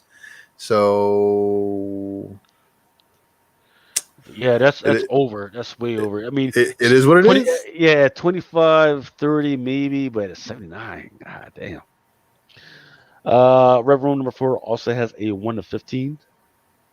Ooh, that's interesting. Who did that? That's dope right there. It says Darrow. Jeff Darrow, man. Jeff Darrow. I was about to say Darrow's stuff is so intricate, man. Like the line work on Darrow covers is absolutely baller. And he did not disappoint there. That's dope right there, though. 1 to 25 for Night of the Cadillacs number 1. 1 to 25. That's a sick cover. I'd buy that just for the cover, man. Man, Scout Comics. The fuck. Almost American. 1 to 10. Almost American, also by Wando. By this one's a 1 to 15. Nice, colorful cover. Now, I don't have the photos for it, but you guys need to know that White #1 has a third print coming out. White #1 has a third print, and White Does it say #2 who the has, artist is? They're just going to recolor the first and second print like they did before. So like the first print had that one color scheme, and then the second print was like off-white with red. Carrie Randolph. Yeah, so it's the same. It's the same one again. This one is amazing freaking artwork. I love this. Witcher's Witch, Lament #4 by Vanessa R. Del Rey. Look at that fucking head in the fucking bowl, man. Letting you know what time it is. This one is a so-so Black Hammer Reborn, but I do love the background and kind of interesting style of life. That's also a pushback from a previous FOC. Mm-hmm. And then this kind of harkens back to like pre-code freaking artwork, man. Black Hammer Reborn, Yeah, it 3, Fiona Stepson. I mean, look at the background work. Look at how she's posed, and then you just got to add those skulls in there, just to make a point, man. Freaking, I love this one. I'm gonna have to freaking pick this one up. Yeah, that's dope. And then that at 3:31, ladies and gents, that is the last one. That is the very last one. So it looks like we made it on time. Finally, after pushing, we finally made it on time, gents. Fuck yeah. Even with hitting gems, we freaking made it on freaking time.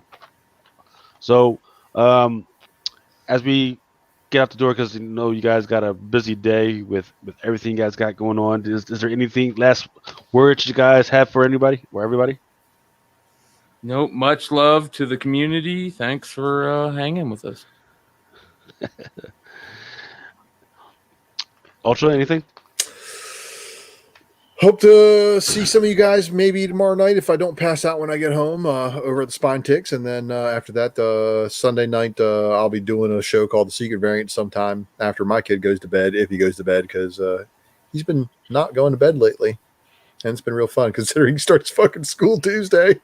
Oh, poor kid. Ooh. But you know what? He's a Mario Kart pro now, so it's okay. And if he once he gets back on that adjusted sleep schedule, I think he'll be fine. So, but other than that, come check me out then, and make sure you check out all these fine gentlemen and all their locations. I know Blind Adam's been doing shows on a weekly. And Blind Adam be asking me, he's like, "Yo, what time does your show go live on?" It's because I want to make sure I wasn't stepping on your toes when I moved the nights. Yeah, you got to worry about. Everybody can step on me all they want. That's fine. I know, man. There is no stepping on toes on YouTube, Adam. We can watch it live now or watch it later when they have the time. And Adam, I have no way of establishing a set time because every time I schedule, it always gets pushed back. Because shit always happens. Kid doesn't go to sleep. Wife needs something. Got to make an emergency store run. You guys know how it is. There's always something that can come up and happen. So, but I do appreciate the views. I appreciate the subscribers, and I'm looking forward to giving away this Ultra Box, which is getting sicker by the day. Ooh.